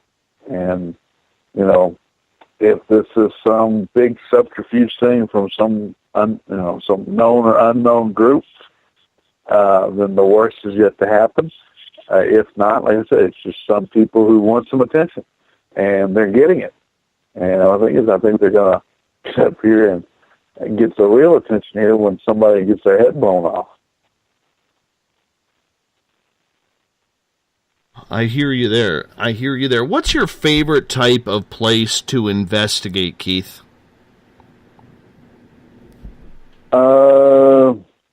I've done a lot of just, people's houses and stuff like that. My favorite place is when you get to some place and you've got something that's happening that you can't explain. I do love the creepy old buildings and stuff like that, but, not everything is haunted, and not everything can be explained away, and those are the cool places. That's when you get the cool stuff happening. Do you do a lot of residential? Oh, yeah.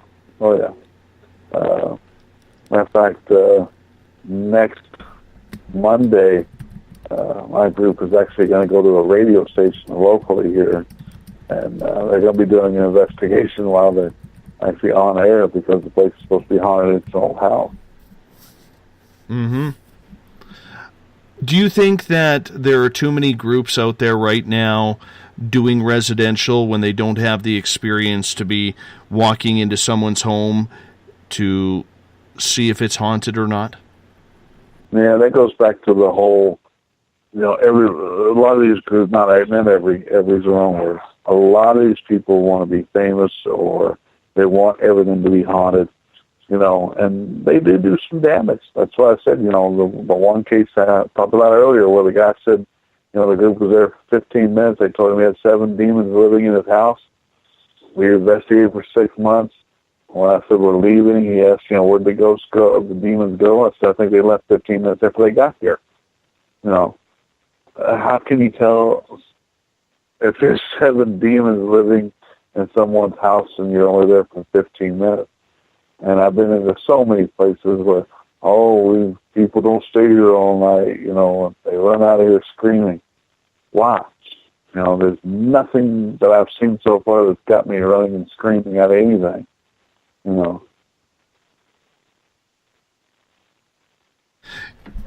I have a real concern with the way a lot of these paranormal teams are going into residential areas, because people are obviously calling them, Keith, because they don't know what's going on. They believe they have some weird happenings, whether it's shadow people, whether it's spirits, whether it's chairs moving or poltergeist activity. And these people in these groups, they go in there, they maybe do a little bit of provoking, and they come out and say, yep, your place is haunted, we're out of here. And in the meantime, they've stirred up the spirit a little bit more, and there's now more activity happening. Is this a concern for veteran people such as yourself that this is happening a little too often? Oh, yeah. Plus, not only can that happen, but a lot of times they scare the hell out of the homeowner. And, they're ready to pack up everything and walk away. And, a lot of these people, again, who are not experienced, but they think everything is paranormal.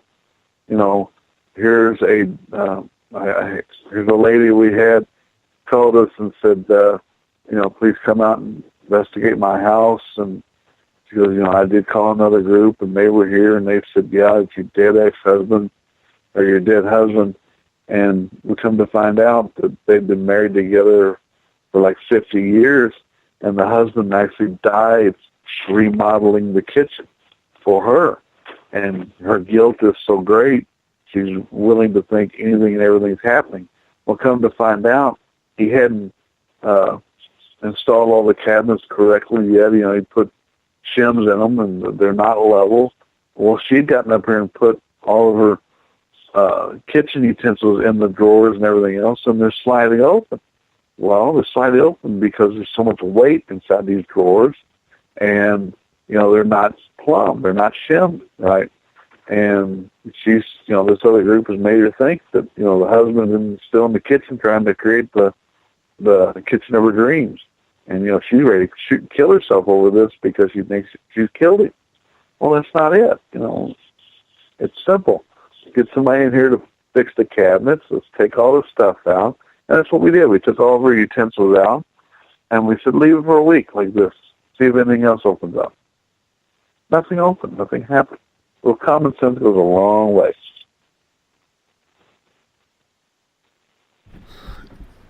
Do you think, though, that people should be offering solutions in case someone does have a paranormal problem that they want out of their house? Should they be offering those solutions? Because the way the field is right now, especially over the last 18 months, where everything is a demon, Keith, we're scaring a lot of people.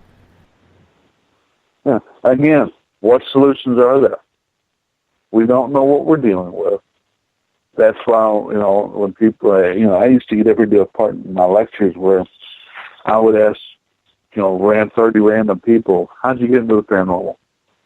And a lot of them, the usual answer is either A, they had a personal experience, or B, they saw it on TV and thought it was interesting, or they've had a lifelong fascination with it. And invariably, somebody would stand up and go, I got in it to help people. And I would argue that fact with them. I'll tell them, no, you didn't. You got into it because either something happened to you, or you saw it on TV and thought it was cool and interesting, but you didn't get into it to help people. A friend of mine, Bishop James Long, I've known Jim for 20 or 25 years. And, he is clergy, but he wasn't always clergy. And when I first met him, he wasn't clergy. And he didn't get into ghost hunting back then or to help people do things. He got in it to help people spiritually, faith. Again, we go back to that. And then this is part of it that he just grew into. Now he's into it to help people, but he didn't get into it to help people with their ghosts and things of that nature originally. You see what I'm saying? Absolutely. How many demons over your 40 years have you come across? None. I've met a lot of people who thought they had demons in their house. I've been on 3 or 4 actual real exorcisms, and I will say there's only one of them where some things happened that just cannot be explained. And, of course, first people going, well, you had an exorcism. It was a demon. Well, again, we don't know what it is. Until you get Satan tap dancing on a table in front of you saying, here I am. We can't say it's a demon. We can't say it's a ghost. We can't say it's little green men from Mars. We can only tell you it was a phenomenon that happened, and we don't know why yet. What do you think then when you see all of these people running around, using the word demon, and or every team now seeming to have a resident demonologist? They watch too much TV. I mean, honestly, I will say there are a few true demonologists out there, but there's way too many out there who have read a few books, and they think that they're a demonologist now. And to give you an example, about 4 or 5 years ago, I was at an investigation up in New York, right on the northern peninsula, and this gentleman showed up. He was 22 years old and says he's a demonologist and an exorcist. And I was like, really? He's like, yeah, that's how I'm playing a little bit. And finally, I asked him, I said, what faith are you? He goes, I'm a Republican. At that point, I said, okay, you're fair game now. 22 years old, you can't be a demonologist and exorcist. I've had demonologists tell me they're Baptists. I'm like, you can't be. You've got to be Catholic to be a demonologist. Well, why? I'm like, if you're asking me this question, then you don't know what you're doing. You need to go learn a little bit more. This is, again, goes back to faith-based, and it's Catholicism that created the whole demon mythos and the demonology and the whole exorcism rites, the passage of exorcism. And, you have to be Catholic to actually, learn it and understand what it is. And if you don't know these things, then, you're showing your ignorance. When you see that, does it frustrate you? Because it sounds like it's frustrating you by the tone of your voice. It does. Those are the people you want to shoot, I know I keep saying that, but that's a little thing with me. I've been accused of shooting a psychic, and I didn't shoot her. I shot over her head. No stories. But, yeah, I mean, it's crazy. You get up here and people are doing all these different things, and, it goes back to the Ooga Booga days. And, we haven't learned much, but we have learned that if you use common sense and try to figure out what is going on, you usually can find an answer. It's at 1% out there, and I'm being serious. So I say 1%. It's 1% that we can't explain.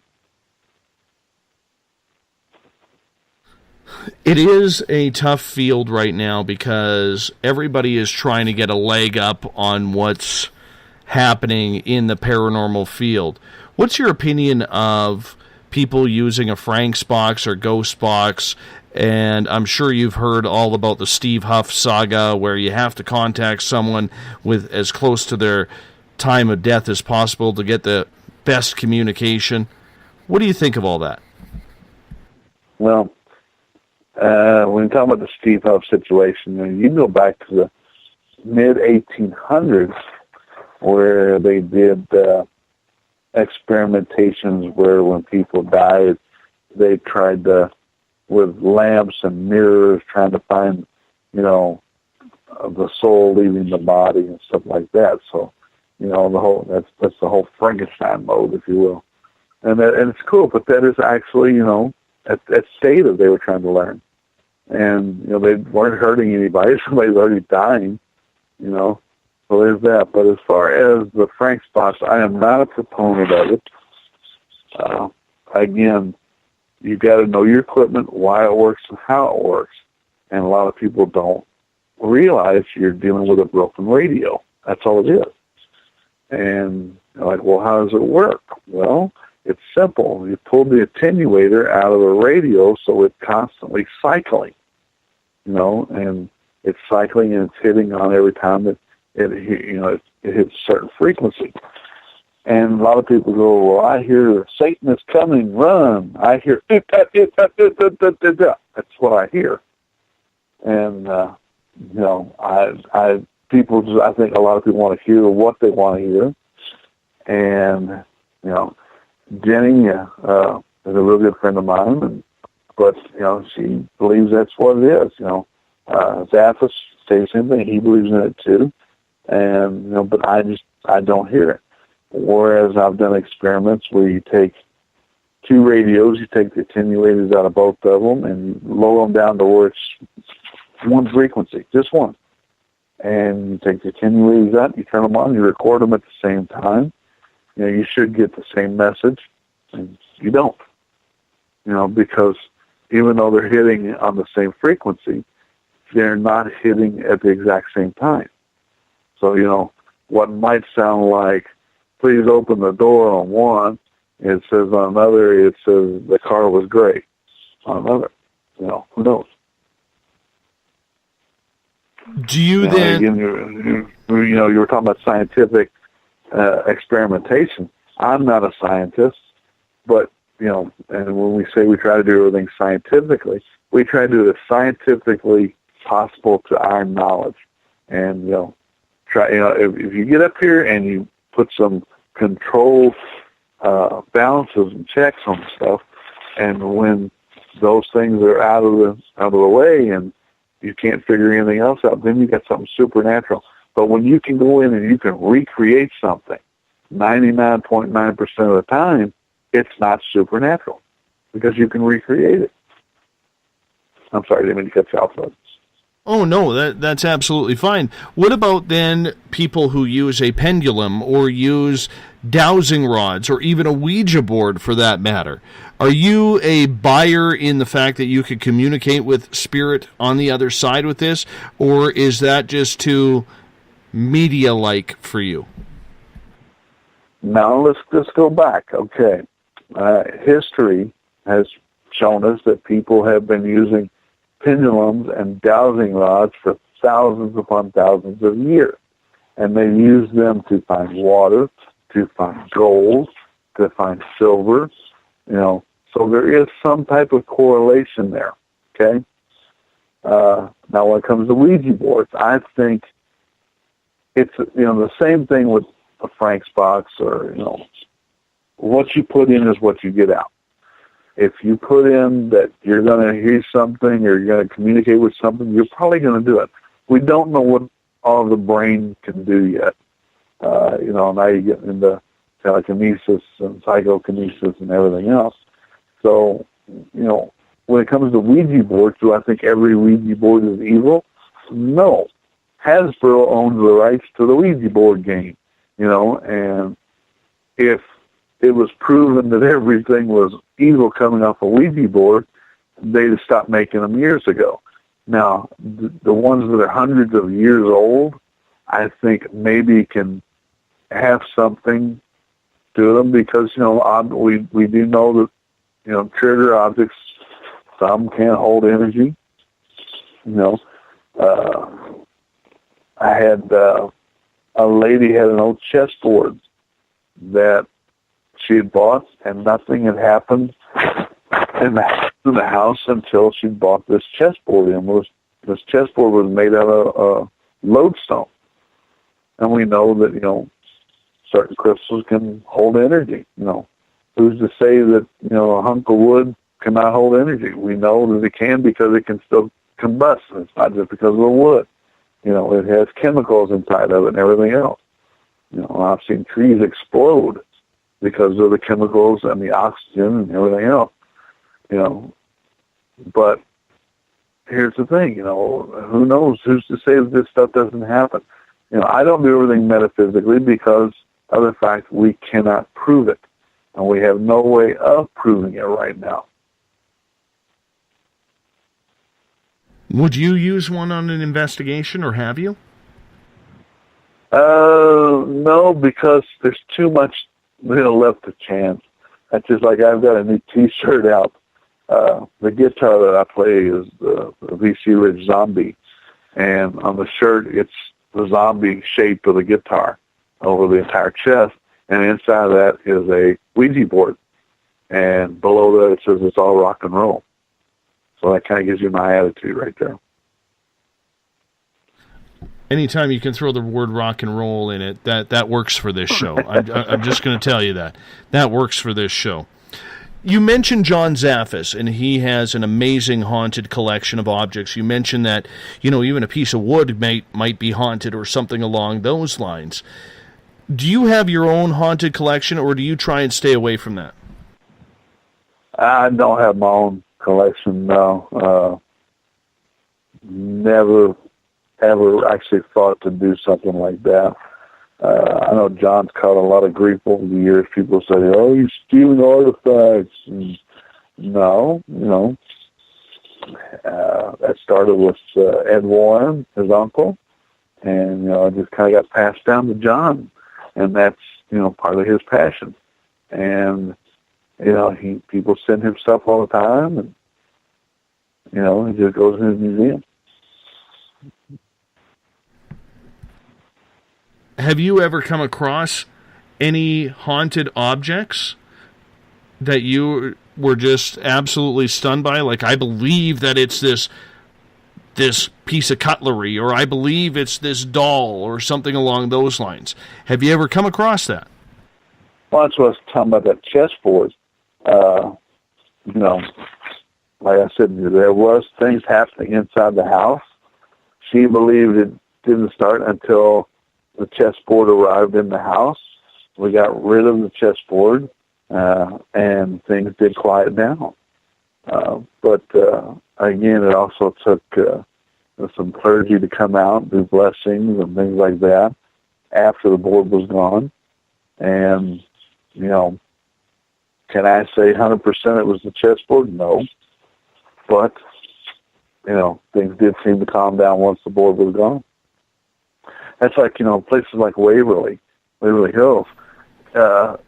Before it got shored up, the previous owner had dug the foundation away 30 feet deep, hoping it would crack. And then they could just tear the place down, condemn it. Well, you could see underneath the building, and you could see the limestone block the thing was sitting on. Huge things. And, we know limestone can, hold the energy. Now you're going into ley lines and things like that. So, who's to say? Mm-hmm. Something that's been around, these huge, blocks of stone that have been around for thousands, if not millions of years in some cases. Who's to say they don't have some type of energy stored inside of them? Do you still get Go ahead, please. That's all right, I'm sorry. We still have more questions than we have answers for. That's all I have to say. That I agree with 100%. Keith, do you still get the rush for going out for a ghost hunt? Is it still a thrill for you? Or is it something that it's so old school now, an old hat now, that it's like, well, it's another investigation. Let's see what we get on this one. And you're kind of calm about it. No, I still get a rush, especially when you go to someplace new. I went to a really nice house a couple of years ago. Got there and actually came into the basement of the place, and the house has been totally refurnished. It's a 4-story mansion built in the late 1800s, and beautiful inside and out. And I asked, I kind of go to the bathroom, and the lady told me, to just go up the basement steps, and top of the steps there's a small restroom. Okay, cool, great. This is a beautiful home, and looking around and everything, you wouldn't think anything's happening, but they say they see a lot of things, they hear a lot of things. And I get into this bathroom at the top of the steps, and you cannot put your arms out. That's how small it is, before you hit a wall. And it's just a small little sink and a little toilet. and you actually have to step to the side of the toilet to shut the door. And that's how small it is. And you're standing there getting ready to use the bathroom, and right next to you, you hear a little girl's voice go, "Hello." I mean, that's the cool stuff. There's nobody in the house but me. Everybody else down in the basement. You know, and I can, out of the corner of my eyes, I can see the walls. I know there's nobody else in the room with me. You know, how do you explain that? You can't. When it comes to children, everybody is always very sensitive when it comes to kids, whether they've passed on or whether they are seeing or having their own encounters. Have you ever worked with kids? Real ones or things that we couldn't see? Both. Yeah, well, no, I haven't worked with any children other than, you know, when you've got a case involving children. Have I ever taken them into an investigation with me before? No. I have taken some animals and stuff because I think animals do hear and see things we can't tell what's there. I'm a firm believer that schools, churches, hospitals, and jails are some of the most haunted places in the world. Poasttown Elementary School is one of my favorite places to go to. And, you know, there was never any deaths at the school. There's one that's, you know, attributed to it, but she actually just fell down the staircase and died at home several days later. But in the backyard of the school itself, there is a train track. And in the 30s, they had one of the worst train collisions there in the history of the United States. And a lot of people died. Well, the backyard of Poasttown, before the school was even built, was used as a triage where a lot of people died there just in the ground. So, you know, and how many times have you heard about old hospitals that are supposed to be haunted there, or old schools, you know, and churches? I think there's just so much energy that's expelled from these places while they're in use that's my theory on it. Follow-up question on that from Dawn in the Space Out Radio chat room. She is asking, how can you tell the difference between, say, a ghost that is of a childlike spirit and an evil spirit? Well, again, you know, like I said earlier, I think if you were mean and pissed off in life, that's how you're going to be in death. And, you know, if you do the research into the Catholicism of spirits and demons, you know, they do say, and that's where the whole evil spirits comes from, you know, that some demons will try to trick you, you know, by using things that are lovely, like children and animals, and then once they get you reeled in, they'll, you know, try to steal your soul. Well, you know, a lot of this stuff that you capture, and it sounds like children, it could be. We don't know. You know, what's really cool is when you get something, whether it's a male voice, female voice, young or old or whatever, and it's in a frequency that we should, you know, we can't hear, but it's recorded, you know, and we now have the technology on a lot of this stuff to where we can go in and say, well, you know what? You know, we hear from 20 hertz to 115 hertz, and this thing is at, you know, 200 hertz, or it's at 10 hertz. Well, there's no way we could be able to hear this, and yet it got recorded. Why? You know, we know radio frequencies and waves, you know, are in different hertz and stuff, but they're in the range of what we can hear. That's why, you know, I said I've brought in animals. Dogs can hear at totally different ranges.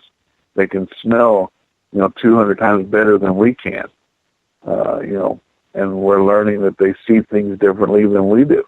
You know, they see gases in black and white, but what else do they see that we can't? You know, is there something that they're seeing? You know, same thing with cats. I've seen cats get up here and 4 cats in a row just come down, sit down in one spot, and all of them look up at the same spot at the same time, and their heads move all at the same time, and they're watching something. What are they watching? Is there, dust in the air that we can't see that's caught, the movement's caught their attention? Or is it something standing in front of them going, nah, nah, nah, nah, nah,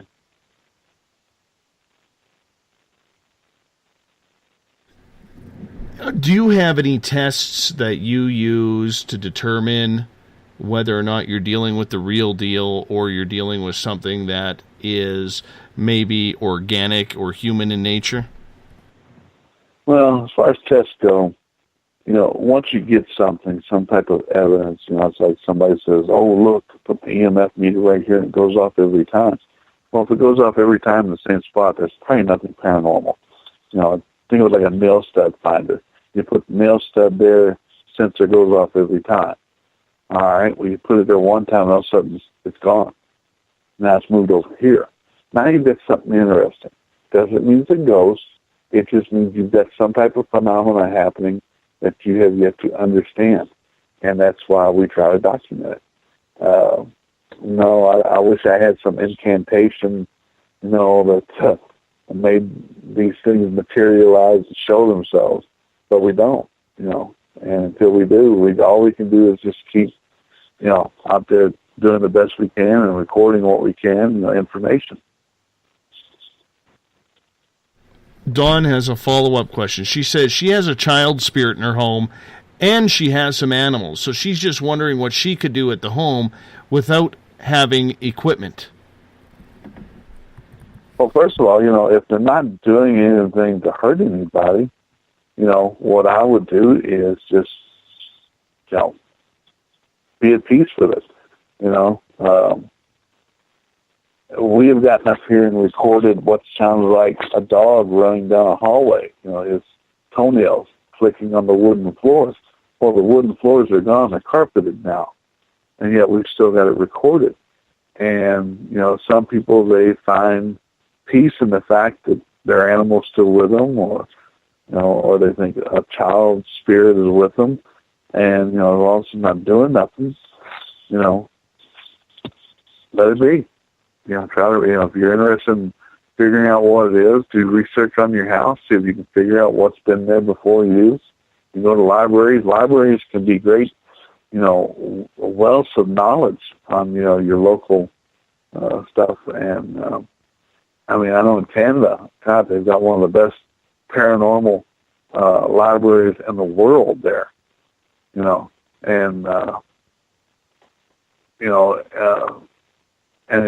it's taken a little bit more seriously in Canada, I think, as far as the quote spirit world than it is in America.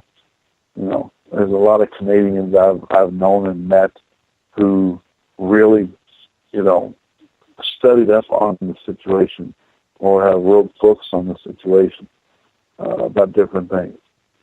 Guy I love to death, Derek Whitesky, clown. Big psychic part of Glenn's group, and I think he was there for that convention that you and I met at. If you sit down and talk to him and stuff, and he's talking about the Indian way of life and the Indian way of thinking when it comes to this stuff. And these are not just legends; these are ways of life that have been passed down for centuries. So there's got to be some nugget of not so much truth, but a nugget of information in there that, there's something that has happened that's caused, these people to think this or believe this for thousands of years.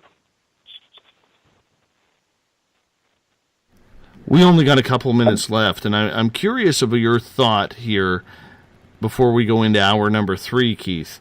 What is your idea or your thoughts on paranormal tourism? Because all of these places seem to be popping up, and people are flocking to them like seagulls. And yet there's also the detractors out there saying, well, this isn't good for the spirits of the building because they were once human, and we shouldn't be treating them as a tourist attraction. Well, I spent 5.5 years up at Waverly Hills, getting it ready and helping it become one of the most most known haunted places in the world. I think, when we first started doing this in the early 2000s, it was a good idea because people are curious. They want to know more about it. And as far as the afterlife goes, and again, these are my opinions, not yours or your stations, we have the right to try and figure out what is going on in our world. And if they're going to interact with our world, then we have the right to go do it. I think some of these places have overcharged themselves almost out of business and out of extinction, and I think that's a good thing. Because if they're in it just to make money off of it, then that's the wrong thing, But that's the American way of life, capitalism at its best. And, some places will charge you $1,000 to come in for 4 to 6 hours. Other places, a couple $100, and that's a whole lot more reasonable. And I usually do not pay to go someplace to investigate. That's just something I don't do. I will for an event because I do have events and things like that. And people want to come and they want to experience something. And, that's a way of doing things. And on that note, we're going to get ready to take our final break of the night. Keith Age is our guest tonight on Spaced Out Radio. He's going the distance, a full 3 hours, and we'll be back right after this.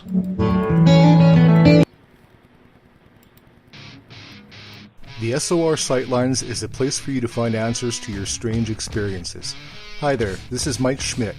If you have had an encounter with ghosts, UFOs, Bigfoot, ETs, or anything else that doesn't make sense, head to spacedoutradio.com and file a Sightlines report. All information you give is 100% confidential, and I will personally help you find the answers you need. SOR Sightlines, your answers are a click away.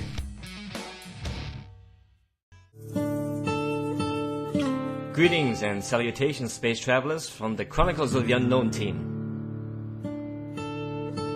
What is Chronicles of the Unknown? I keep hearing about this thing.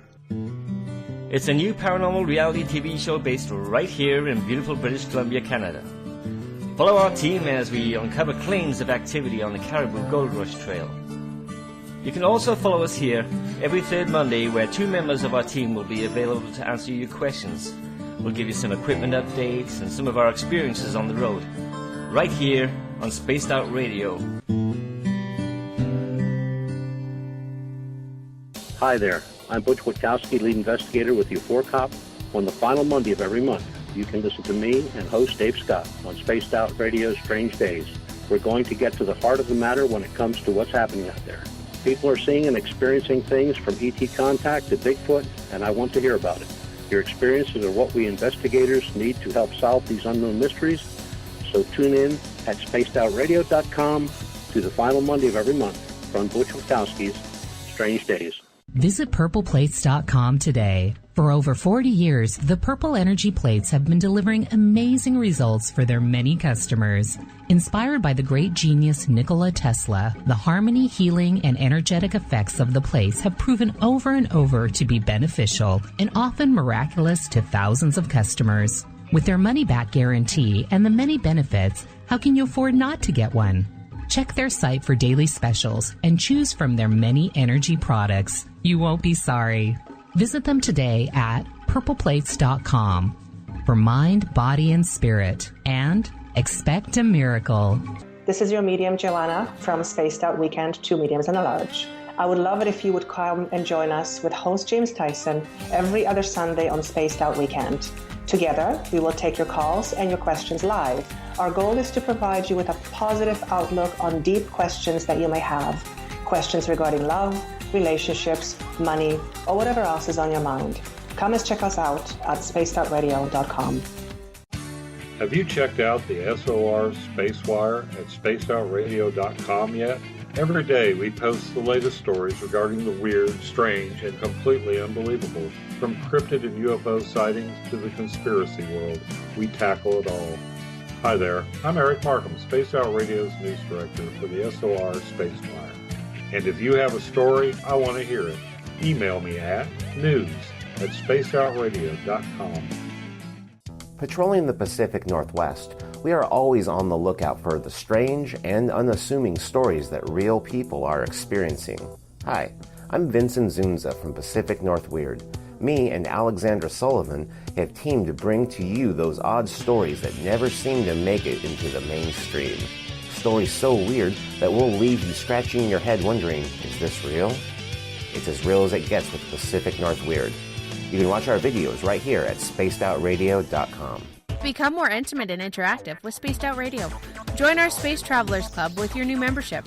For $5 a month, we'll provide you with special access to the website, monthly prize draws from books to psychic readings, along with monthly newsletter, private interviews, and more. Sign up today to be part of Spaced Out Radio's experience. Every month on Spaced Out Radio, we look into the deep and dark reports of cryptids roaming around the world with me, Rob Morphy from Cryptopia.us. I would love it if you would join me and host Dave Scott as we delve into the most arcane stories and reports regarding creatures of the unknown. My job is to hunt down the details and bring the evidence forward to you. These aren't your regular Bigfoot stories I'm talking about either. You can find out more about crypto history at spacedoutradio.com. Looking for a place to advertise at a very reasonable cost? Look no further than Spaced Out Radio.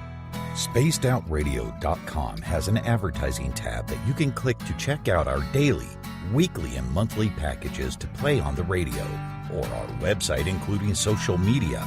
From commercial spots to banners, we have it all. Check out our competitive pricing today.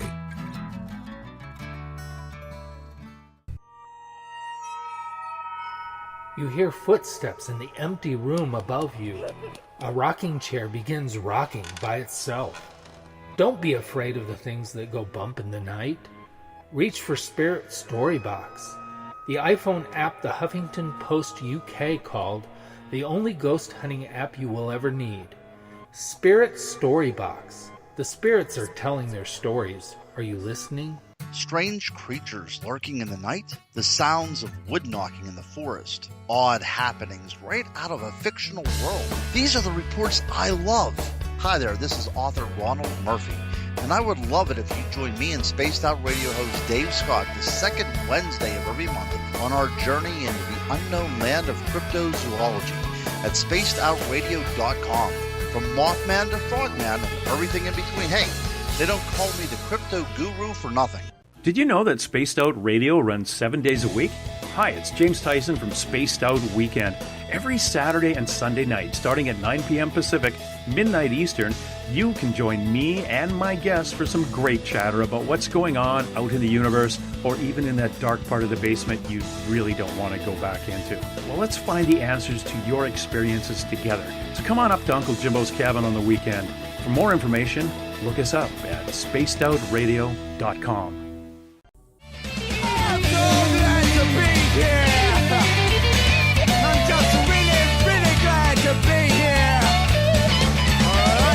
Would you like to connect with us on Spaced Out Radio? Head to spacedoutradio.com to check out the latest shows, guests, and sponsors. And don't forget to sign up for the Space Travelers Club.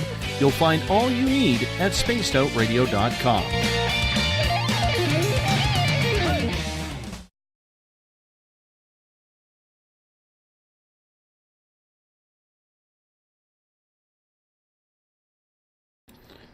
Welcome back to the final hour of Spaced Out Radio tonight. Good to have you along for the ride. If you're listening in on Revolution Radio, remember it is a donation station financed by you, the valued listener. Do us a favor, donate today. We'd really appreciate it. Tomorrow night on the show, Jake Anderson is going to join us.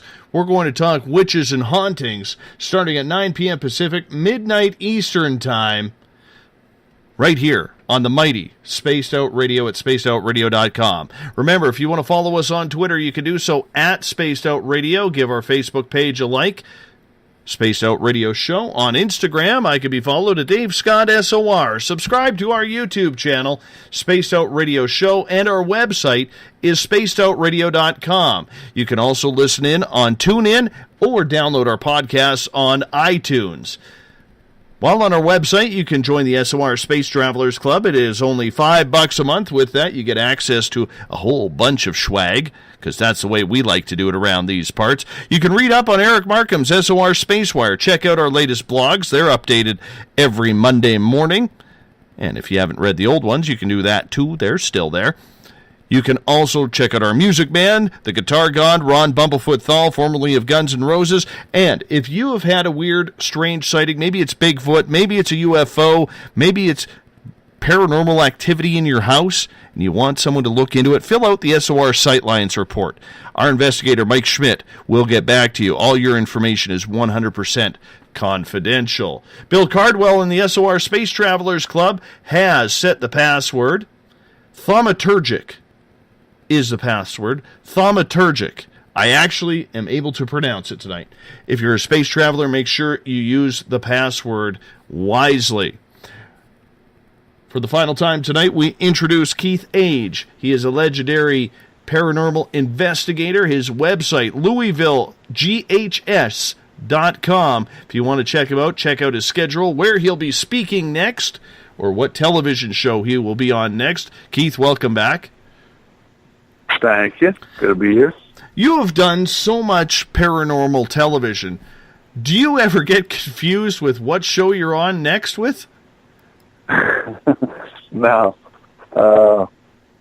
It's just like I'm here in the next couple of weeks, start filming a video series, but it's going to be done the way I think it should be done. So, it's going to be fun to do it. Mm-hmm. When you first got approached by the networks or somebody coming up to you and saying, hey, would you be interested in doing a ghost hunting show? Did you think that was real, that people would actually watch, Keith? Well, the first one I did was probably about 15, 16 years ago for Discovery Channel, and it was just a special. And, my main concern was the fact that it would be, treated right. It's just like I'm also a big fan of Penn and Teller. Well, they invited me to come and do their show, Penn and Teller's Bullshit, for Showtime, and I turned it down. For the simple fact, I knew it wouldn't be treated with, the right relevance. So, yeah, I do care about what I'm on and, what I do and how I'm portrayed and stuff like that. When did you first learn that they were going to start making television shows out of ghost hunting adventures? Well, in 2005 or 2004, that's when Ghost Hunters came out. And I know a lot of people, there's yays and nays about Ghost Hunter. Well, I think a lot of people need to tip their hat to that production company that brought it out, for the simple fact that opened the door up. Because they came out in 2004, and then our first show came out in 2005. And that started because the Bootfitters came to Waverly Hills with a film, a little independent horror film called Death Tunnel, and based on, the Death Tunnel at Waverly Hills. And while they were there, things started happening to them, and they were like, wow, this is pretty cool. And so that's when it was, the decision was made to kind of start documenting while they were filming. And that's how Spooked actually got started. So, back then you had, I think, the two biggest shows before we came on. First of all was Ghost Hunters, and the other one was Patrick Burns' show that he was doing. So there wasn't really a lot on that was connecting except for Ghost Hunters. And then, with the Boot Brothers, it was expected that the movie Death Tunnel would be hopefully a huge hit, and Spooked would kind of be like an afterthought. Well, it was the other way around. Spooked blew up. And, the day after they aired it on Sci-Fi is calling and saying, what else you got? And we hadn't even planned on doing anything different, and that's how Children of the Grave came out. And it started out as what's being called Creepy Kids, and Sci-Fi said, no, we don't like that name. We had to find a different name for it. And from there on, that's how we started doing the films for sci-fi. Did you expect the popularity of the paranormal television shows to take off the way it did? Because really, it was uncharted territory to focus a half an hour or an hour of television time on these type of events. No, because like I said, if you do research, you'll find a handful of us that have been doing this a long time, and we've seen it come and go, come and go, come and go. And, you know, like I said, back in the 70s, the biggest thing we had back then was, you know, In Search of with Leonard Nimoy. And, you know, that wasn't a huge hit, but, you know, a lot of us that are old enough to remember it still remember it. And, you know, you'd have ghost stories or this, that through the years, but nothing really caught on until 2004 with Ghost Hunters. So no, you know, I didn't expect it. My name was out there a long time before the shows were on there. So, you know, I guess I'm one of the old guys of the paranormal now. Well, unfortunately, we do age. I was looking at, yeah, I remember the days when I had dark hair, not this silver fox look that I got going on. So it's ridiculous. I can't even have a nice beard anymore. It's all gray. Tell me about it. Tell me about it. I tell you, it's terrible. I want to talk a little bit about the good of television in regards to the paranormal field. Yes, we see dozens of shows, whether it's just on ghosts, whether it's on Bigfoot, UFOs, whatever the medium is. What do you think has been the biggest benefit of all of these channels hopping on the paranormal bandwagon? The biggest thing is it's got, you know, opened up, you know, talk about it. It's brought it out to the forefront where people aren't scared to talk about it anymore. The downside is you've got too many people who think they're going to be famous or, you know, think they're going to get rich out of it. So, you know, and you know, you talk about Glenn Ferguson, you know, we've had this discussion a lot. And, you know, that was one of Glenn's major points when he was trying to put his TV show together. I know he thought about it long and hard, you know, because, you know, you've got to think about this, you know, how am I going to be thought about, or what are they going to think about me doing this stuff and everything like that? And also, you know, will I get the respect that I'm, you know, thinking I deserve, or do you think they're going to look at me like I'm an idiot? And, you know, a lot of these shows have been good for the fact that, you know, for the most part, they have treated it with respect and dignity. But there's other shows, like I said, that have just, you know, they don't care. You know, they want to put something out there, throw it, see if it sticks to the wall.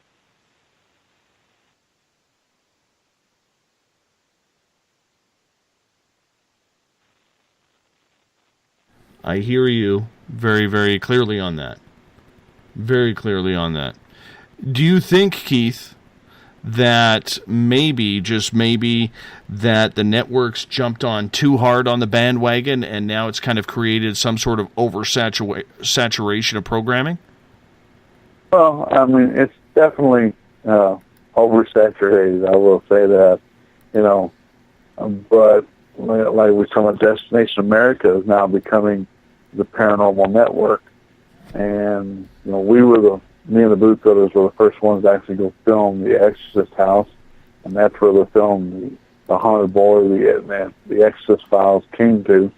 And then they had the live exorcism of The Exorcist house, which we were a part of, you know, and, you know, there's a lot of stuff being thrown at it right now. You know, you and I were talking during the break. I believe you have Space TV, which is Sci-Fi Channel in Canada, and I don't know the programming there. I know that several of our movies have been on it.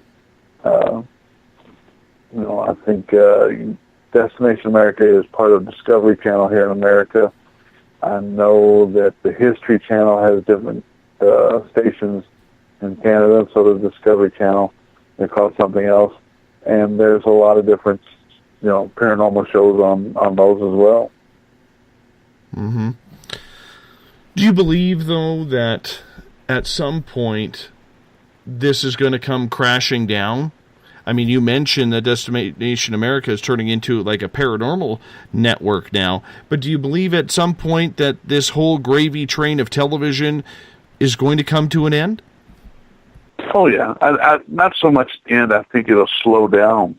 I think there'll always be a fascination on the subject, but it'll slow down to where instead of having, 4 or 5 days of programming, you'll have 1 or 2 shows a week, if that. It's a numbers game for the TV networks, and, as long as they're making money, they'll still put them on. And the thing about the paranormal shows is it doesn't cost them a whole lot to make them. We were talking, right now the most expensive paranormal show out there is Josh Gates' show that he does for the Travel Channel. And, because he does go to a lot of different places all over the world. And it's expensive to do that, to fly the cruise and, and just film and everything else. Whereas most paranormal groups that put a little thing together, it doesn't cost a whole lot of money for them to buy those. And, the bigger the production, the more money you spend, and that's why you get, like I said, they're throwing things out there trying to see what hits the wall and what sticks. So far, nothing has. But like I said, if you can shoot it like Josh shoots his show, it's interesting. He might not find anything, but he finds different things. And, we're talking about different things of the paranormal, people looking for Bigfoot. People are like, well, they haven't found anything. Well, I beg to differ. They have found stuff. They found 2 new species, one of a bear species that they didn't know existed up until they started looking for Bigfoot. And they also found a species of apes didn't know existed until they were looking for Bigfoot. But again, it's because people were out looking and collecting data.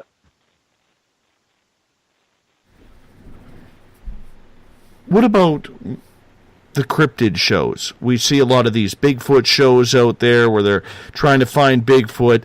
They're trying to hunt down Bigfoot, kill Bigfoot, finally get that body, and now they're getting more into Dogman and Mothman and all sorts of man that are out there.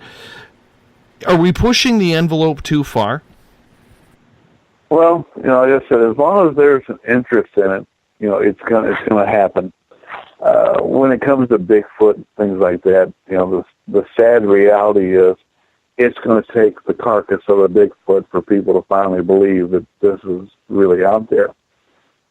Again, I don't know if it's a, quote, Bigfoot like, people have portrayed it over the years, what you see on TV, but years ago, I was contacted by a very prominent Bigfoot group because I was one of the very few people who did have a thermal imager years ago, and they wanted to know if I wanted to come ghost Bigfoot hunting with them.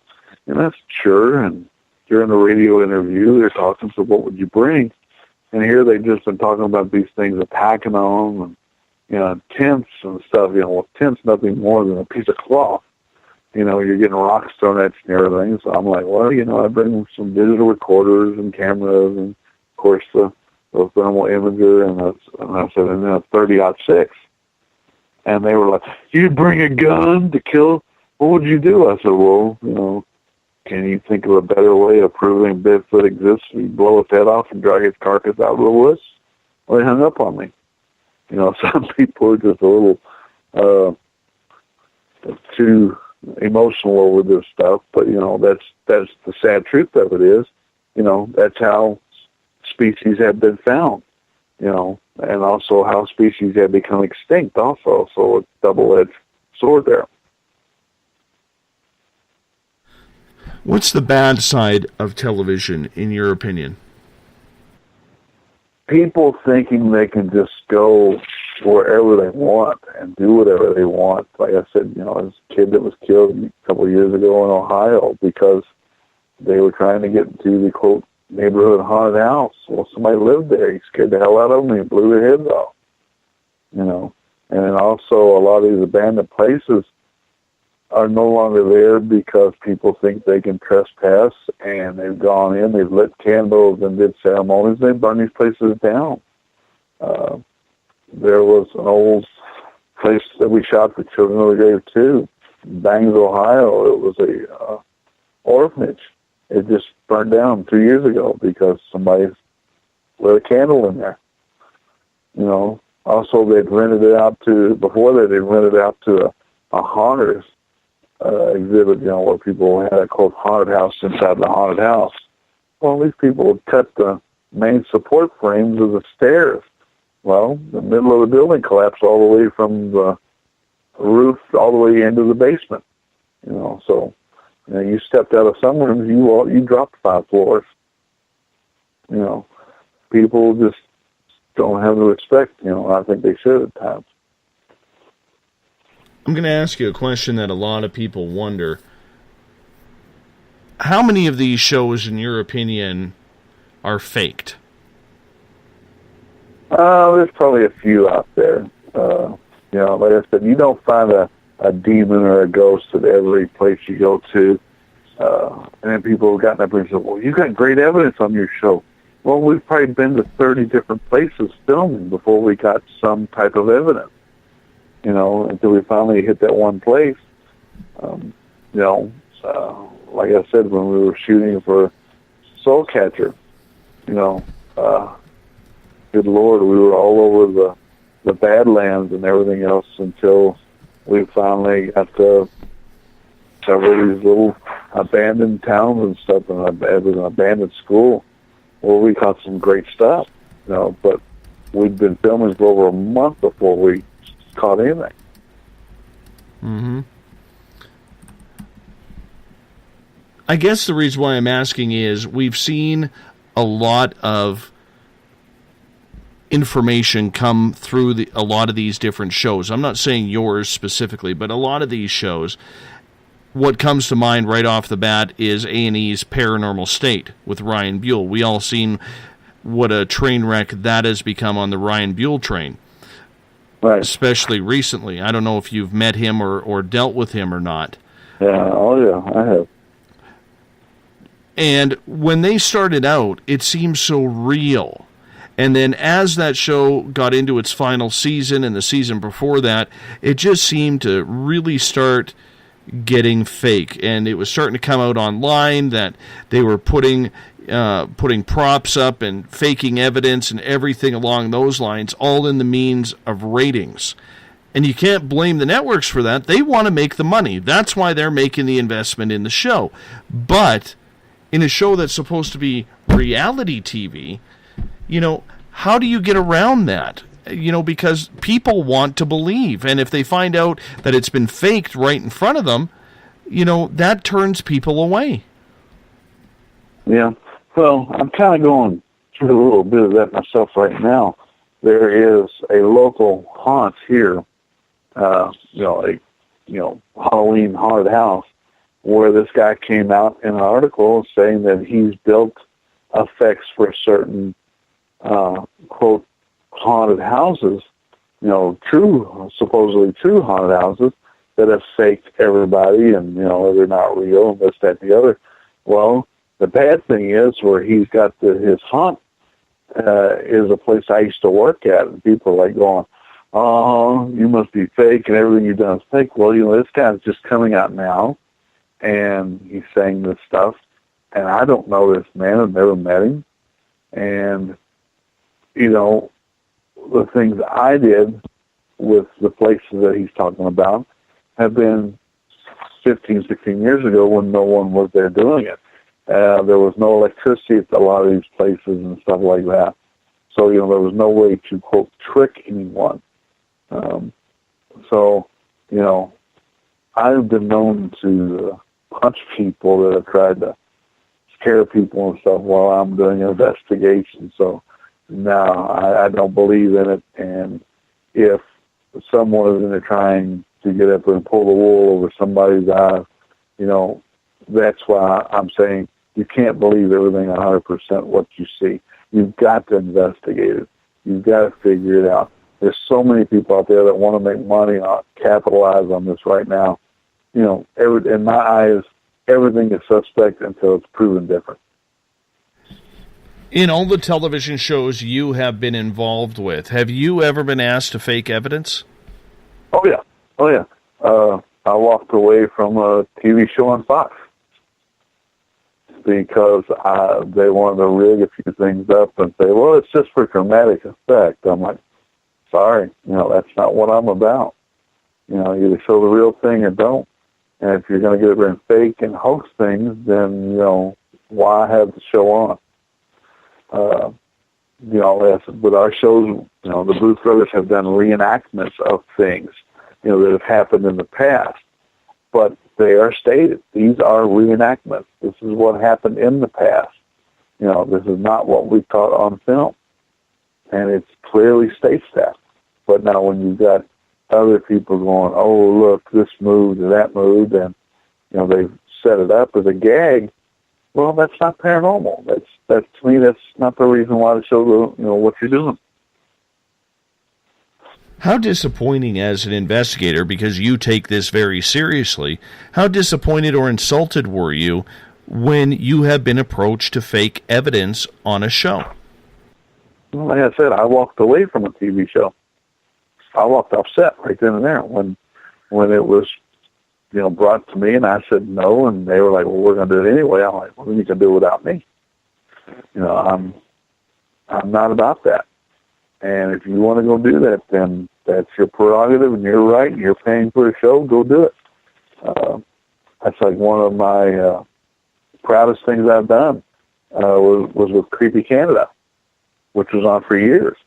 And they came and filmed at Waverly Hills, and to my knowledge, that is the only time the, quote, entity called Big Black was ever caught on film, was while we were filming for Creepy Canada.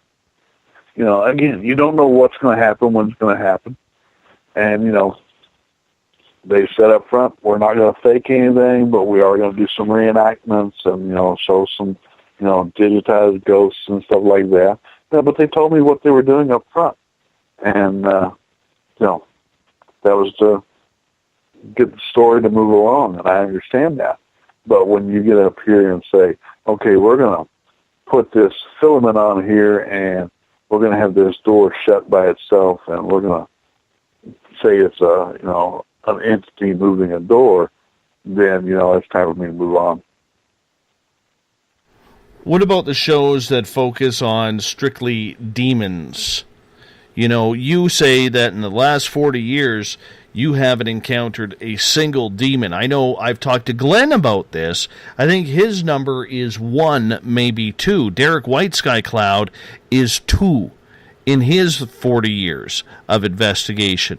When you hear and see these shows that are all about demons, do you shake your head and say, this isn't the real thing, yet even though the public is eating it up because of who's starring in it? Well, again, I think a lot of it goes back to it's good TV. And it goes back to ratings and things like that. People like Derek or Glenn, when they say they've seen something, I normally believe that they've seen something. With Derek, it's a little bit different because he is so immersed in that way of life. Again, that's something, if you're not into that way of life, you're not going to understand what he's talking about completely. You're not going to understand the passion he's got for it, because that is his way of life. That is his people who have been around for thousands of years, that has been handed down from generation to generation. And, I totally understand what he's saying. With Glenn, we're using these two people as examples. Glenn says he thinks, that he's encountered a couple of demons. Well, I wasn't there. I can't say it didn't happen, but if Glenn Ferguson says, hey, I think this happened, then, like I said, I tend to believe him. But other people that have been in it just to get up here and be on a TV show, or, it's just like when like I said, we film things for the Exorcist house, which is going to be shown on Destination America October 12th. We caught things that I shouldn't have caught. It just physically, there was no way to explain it. And we actually had somebody attacked. Was it a demon? Who knows? You know, it didn't appear and say, "Here I am." If it did, then I'd say, "Okay, here's Beelzebub." You know, but we didn't get that. We caught, you know, the aftermath of things that happened. We caught them while they were happening. But like I said, no demon appeared or showed up. And, you know, we had a psychic in the room at the time things happening. And, of course, they started doing the whole ooga booga thing and when things were happening. And they're like, "Oh, there's a vortex in the room." And I'm like going, "Do you know what a vortex is?" And they're like going, it's a doorway to the other side. I'm like, "No. A vortex is energy. I have a thermal imager here. There's nothing going on. You know, this thing would pick it up. You know, energy is power. Power is heat, or no heat. You know, this thing would pick something up, and you know, you're trying to better TV. You know, I'm like, oh, you know, and then you know, they left that in the film. Me actually arguing with the psychic. You know, so. Well, I went the long way around the barn, but that's my feelings on it. Oh, that's very much okay. Very much okay. I'm curious in regards to, I mentioned Ryan Buell earlier on. A lot of people have been following this story. You know, ever since Paranormal State left, he's kind of been quite aloof with the paranormal community in regards to setting up these national circuits that he's going to go speaking on to collect ticket money without producing any shows or even booking any buildings for the events. There's the fact that he's now in jail on theft charges. You know him. I don't know if you know him personally, but yes, I do. But does any of this surprise you? No. And, you know, whether it's Ryan Buell or Willie Nelson, if you commit a crime, you know, you deserve to do the time. Sorry. You know, Ryan was pretty aloof before the show started and pretty arrogant after it got on the air. And, you know, I hope he gets the help he needs. But, you know, if you're going to get up there and you're going to take people's money, you know, you need to give them something for it, especially nowadays.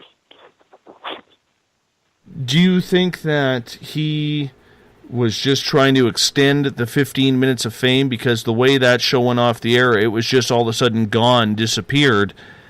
And, you know, when you kind of grow up around that, because I think he was on the air for, 6 years or something along those lines, you tend to want to keep that role of fame and popularity going. Well, you know, I'd say people are going, well, why are you still doing events? Well, I still do events for the fact that, one, people enjoy them.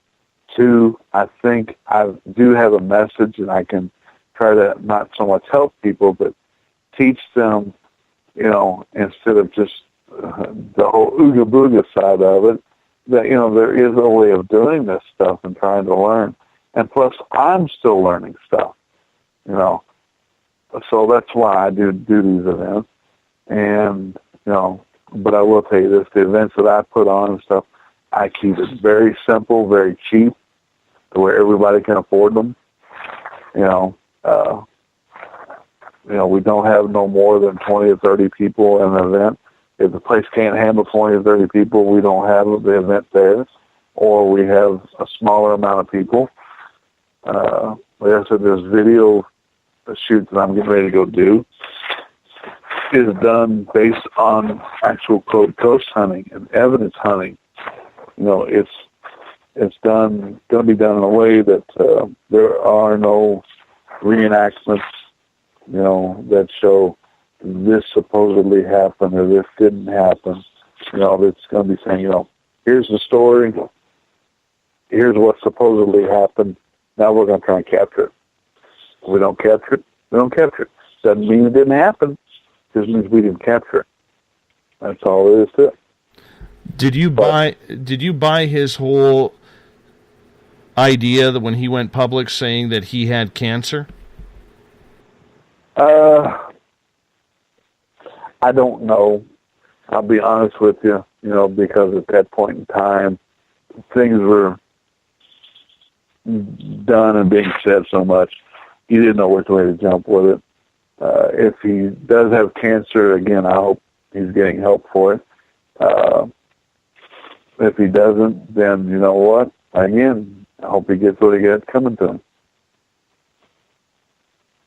Is this quite the eccentric fall from grace in this field? Because a lot of people knew who he was very fast. You could even say at one point he was probably the most popular investigator out there. And do you think that with all of the antics over the last couple of years that it's hurt the credibility of the paranormal field with the mainstream? Maybe not the people involved in the field, but the mainstream, who everybody, for some reason or another, wants to have this field of study taken on a mainstream, public, popular level? Not so much, because the paranormal world, when you think about it, about everything, all right, how many people watch TV? Well, on a daily basis, I think it's like 34 million people watch TV a day. Okay, when you're dealing with paranormal, you're lucky if you get 1 million people to watch it.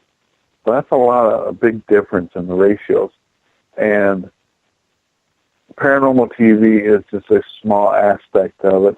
I think it hurts the field when, people do, try to pull the wool over people's eyes, or try to get something for nothing, or just want to be famous, so they're willing to do anything and everything for it. But when you go back to it, what started out as a social movement, basically with the Fox sisters, and the knockings and the rappings, in the 1800s, we started a whole different movement. That's where it started from, the Fox sisters in New York, because they became famous, and then Houdini helped, and the spiritualist movement got started through all that. And, it's found out later that things weren't exactly as they said it was. So when people see, it does hurt, the field that it's in, no matter what field it is. Whether it's, cryptozoology, ghost hunting, or, even biochemists and stuff like that. When you just see, it puts, a big red flag up there. And that's one of the reasons why I think we haven't got the real, quote, scientists involved in this yet, because they still look at it as it's a pseudoscience. And, we haven't got any real proof yet that there's anything for us to look into. Yet there all seems to be all sorts of proof. Well, I mean, again, there's a lot of stuff that, you might hear the devil's knocking at the door on a recording, and I hear what sounds like a motorcycle revving up. For the simple fact they can't get together. There's been some great studies done. Like UCLA, they created their own, quote, ghosts, and things like that. The Entity case was another big one. Things at Notre Dame. You name it. The Ryan Institute, the only accredited school for parapsychology. Stevie Ryan did some great stuff. People don't realize it, but like, the Philadelphia Experiment, the movie, he was part of all that. And they still do a lot of testing and stuff on, quote, psychic people. On the television shows, they seem to use a lot of different experimentations, from putting the headphones and the blindfold on. I forget what that one's called. I don't know why I have it on the tip of my tongue. But audio sensory? Yeah. and they seem to do a lot of different experimentation that is said to work. Do you think that's all for show on the camera, or do you think that these tests that they do, whether it's the flashlight test or something along those lines, do they really work, Keith? Well, some of it is legitimate. You know, when you're talking about the flashlight stuff is bunk. I mean, that's thermal induction. Nothing more, nothing less. You know, you're dealing with a flashlight that you've unscrewed all the way almost to the end to where it's barely making a connection. You're dealing with heat, you're dealing with voltage, you're dealing with metal, and you're dealing with vibration. Eventually, you know, a certain sound that you make is going to make and interact with that metal, which interacts with the voltage, you know, and it's going to come on. You know, it's just the way it is. I've gotten up here and it's James Clear that makes stuff for me. He's made an all-in-one device that, okay, it has 2 LEDs on it. If there's somebody here and you're really here, push the button. No argument. Either it's on or it's off. There's no heat, there's no induction, no nothing. Push the button. I tell you I did. My next step past that would be, here's a book of matches, throw it in the middle of the room, light it.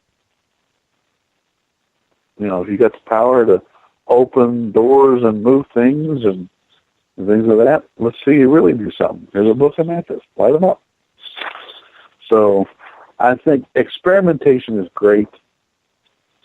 And, you know, it's like I said with James, him and I have got different pieces of equipment that he's building and stuff and to do experiments on. He built a thing called Thor, which is ungodly. You know, it's all about sound.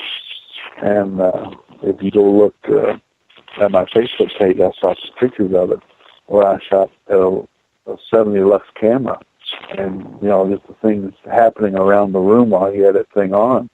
You know, we don't understand what the camera was picking up. You know, and again, so you have more questions, you have answers, but it's experimentation, trying to figure out if this would work or that would work. So, you know, I think it's great to get up and experiment. I have a couple questions from the audience I want to get to here. Joe in the SOR Space Travelers is asking, how come we never hear about ghost trains anymore? Well, mainly because there's not that many trains that are out there, not like there was. You know, most of the stories that I've heard about ghost trains are sitting in a yard somewhere, you know, just sitting there resting. You know, that goes back to also how come you don't hear things about haunted planes. I think a lot of it, you know, Flight 93 is one of the most famous ones. That's because, you know, it took off in Fort Lauderdale and crashed in the Everglades and killed a lot of people, and they used a lot of the parts from the plane in different planes. Well, they don't do that anymore. You know, they made that to where, you know, if a plane's crashed, they get rid of the stuff now. They don't put it on other planes. With trains and stuff, that's, you know, a dying era. That's what, you know, we just don't use trains like we used to, especially in America. I know in France and Canada, they're still used a lot. So maybe the technology is a little different, and they quit recycling parts. It goes back to the whole inanimate objects that we think can be haunted, you know. Let's get to another question here from Paul, and he is asking, if a skeptic came up to you and said, Keith, give me your best stuff, what paranormal case would you say is a 10 out of 10 as far as evidence goes that you've been involved with? I don't think there is such an animal right now.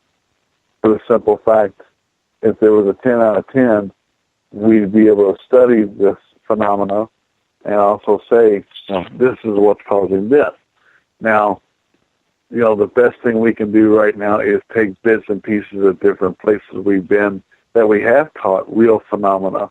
You know, again, we was talking about the Peter Pan thing I caught on film with FLIR. All right, FLIR, these are actual scientists. This is a real science. behind it. We sent it to them, and they're like, going, what the hell is this? And I'm like, you tell me. You're the scientist. These are the parameters. This is what happened. This is what went down. And still they couldn't figure it out.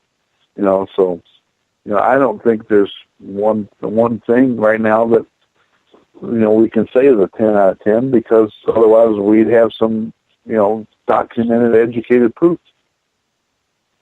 What about the closest to it? Or how do you deal with skeptics who come on saying, oh, this is all crap, you're wasting your time, why do you even do this and try and fool people? Because there are those people out there. Well, sure there are. And I'll tell you right now, I'm probably one of the biggest skeptics out there.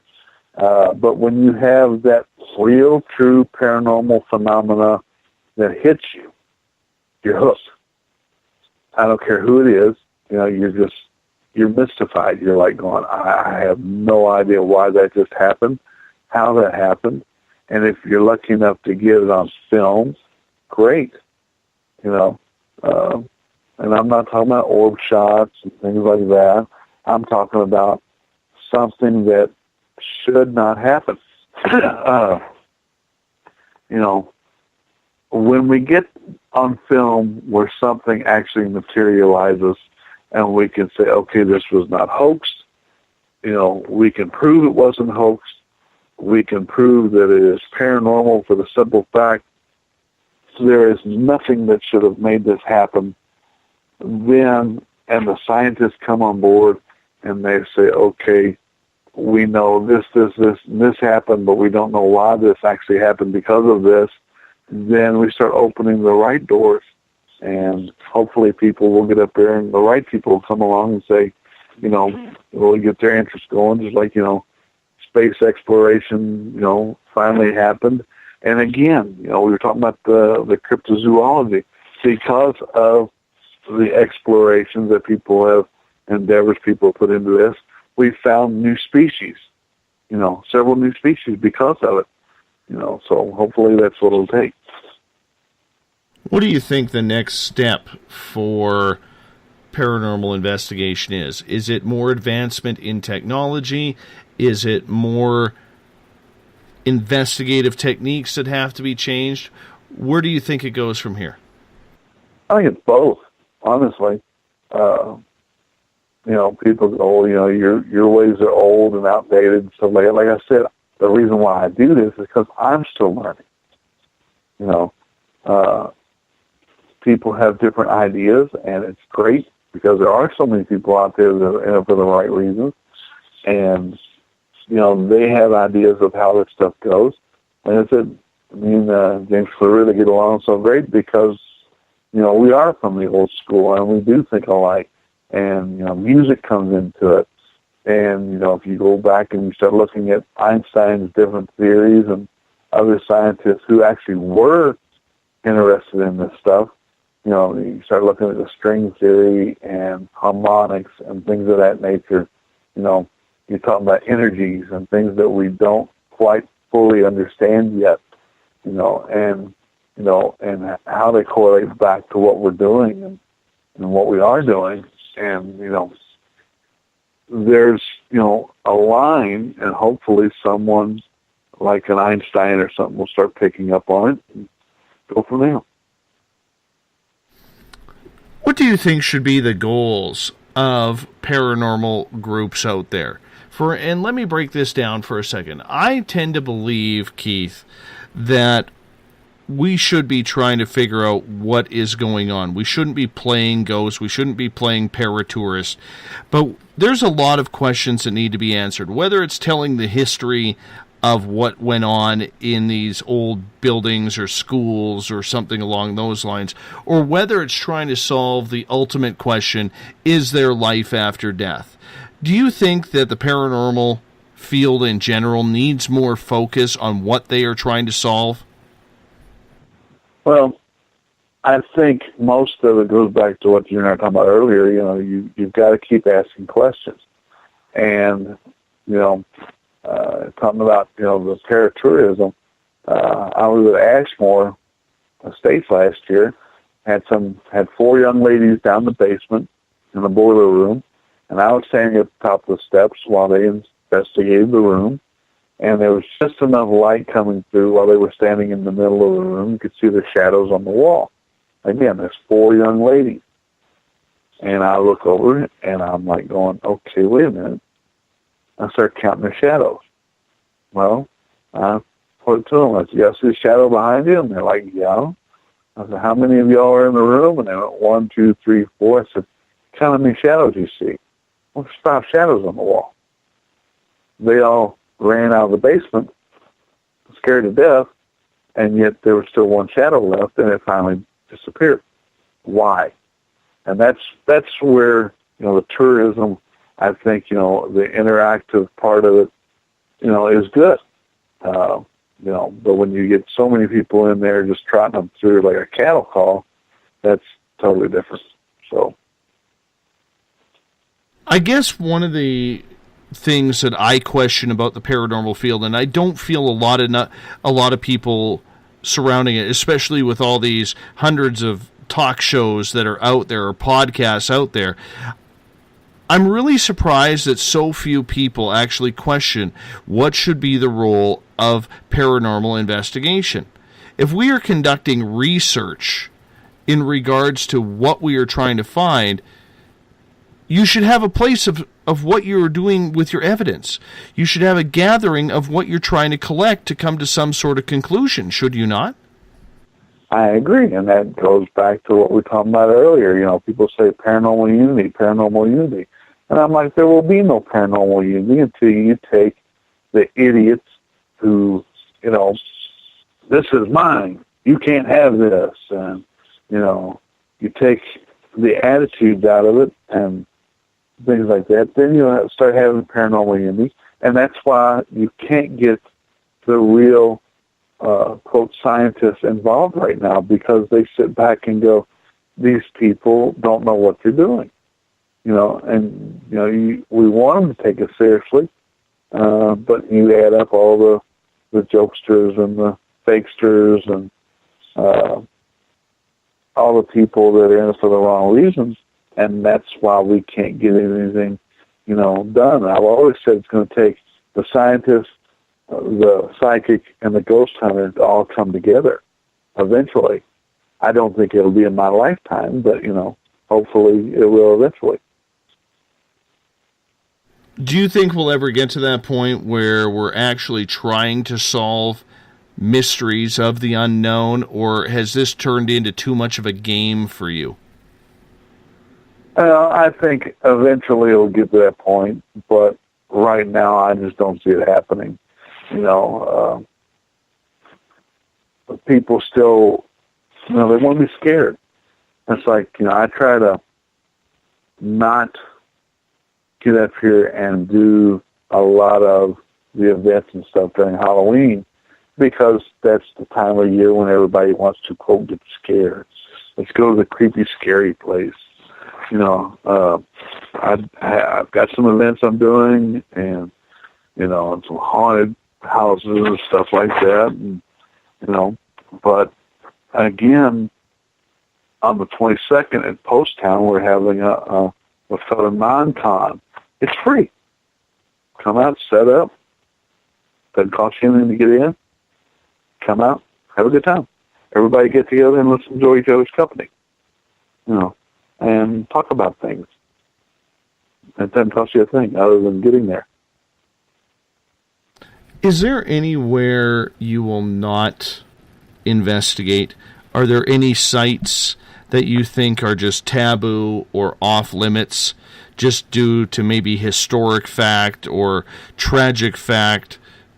Or do you think it's all underway? It should all be free to investigate? Well, if some place says no trespassing, that's exactly what it means.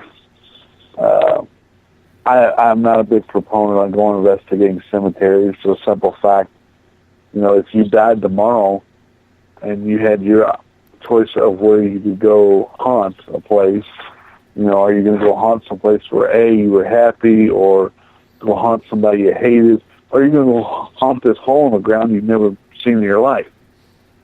People were already dead before they got there. Now, if there was a murder or something like that committed, I can understand that. But, it's like people say, I saw James Dean's ghost at this place and that place, and Marilyn Monroe here and there.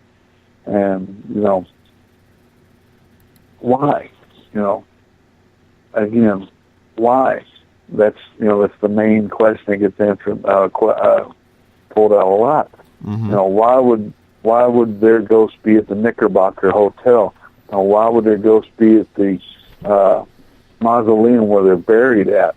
Well, I can understand the Knickerbocker because there were fun times there and people expelled energy, and I can see that. Mm-hmm. The place of death, I can understand that. Cemetery, though, no, because they weren't dead when they got there. They were embalmed long before they got there. So I don't think anything's off. One of the most creepiest places I've ever been to in my life was the Little Bighorn. I don't know why. I've been to Gettysburg a lot. It's an eerie feeling, but it's not creepy. The open plains of the Little Bighorn, and that's what it is. It's an open plain. That was it was just weird. I don't know what to tell you. I don't know why. I've only been to one place in my life during all this where the hair on the back of my neck stood up, and that's walking through the doors of the exorcist house. Was that mental? I don't know. But, What about one of the 9/11 sites? Would you ever go to Manhattan to check that out? Would you ever go to Shanksville? Well, I've got up here and I've been to the memorial site. I have been asked to come investigate it. I don't think it needs to be. Also, there was a place in Georgia that was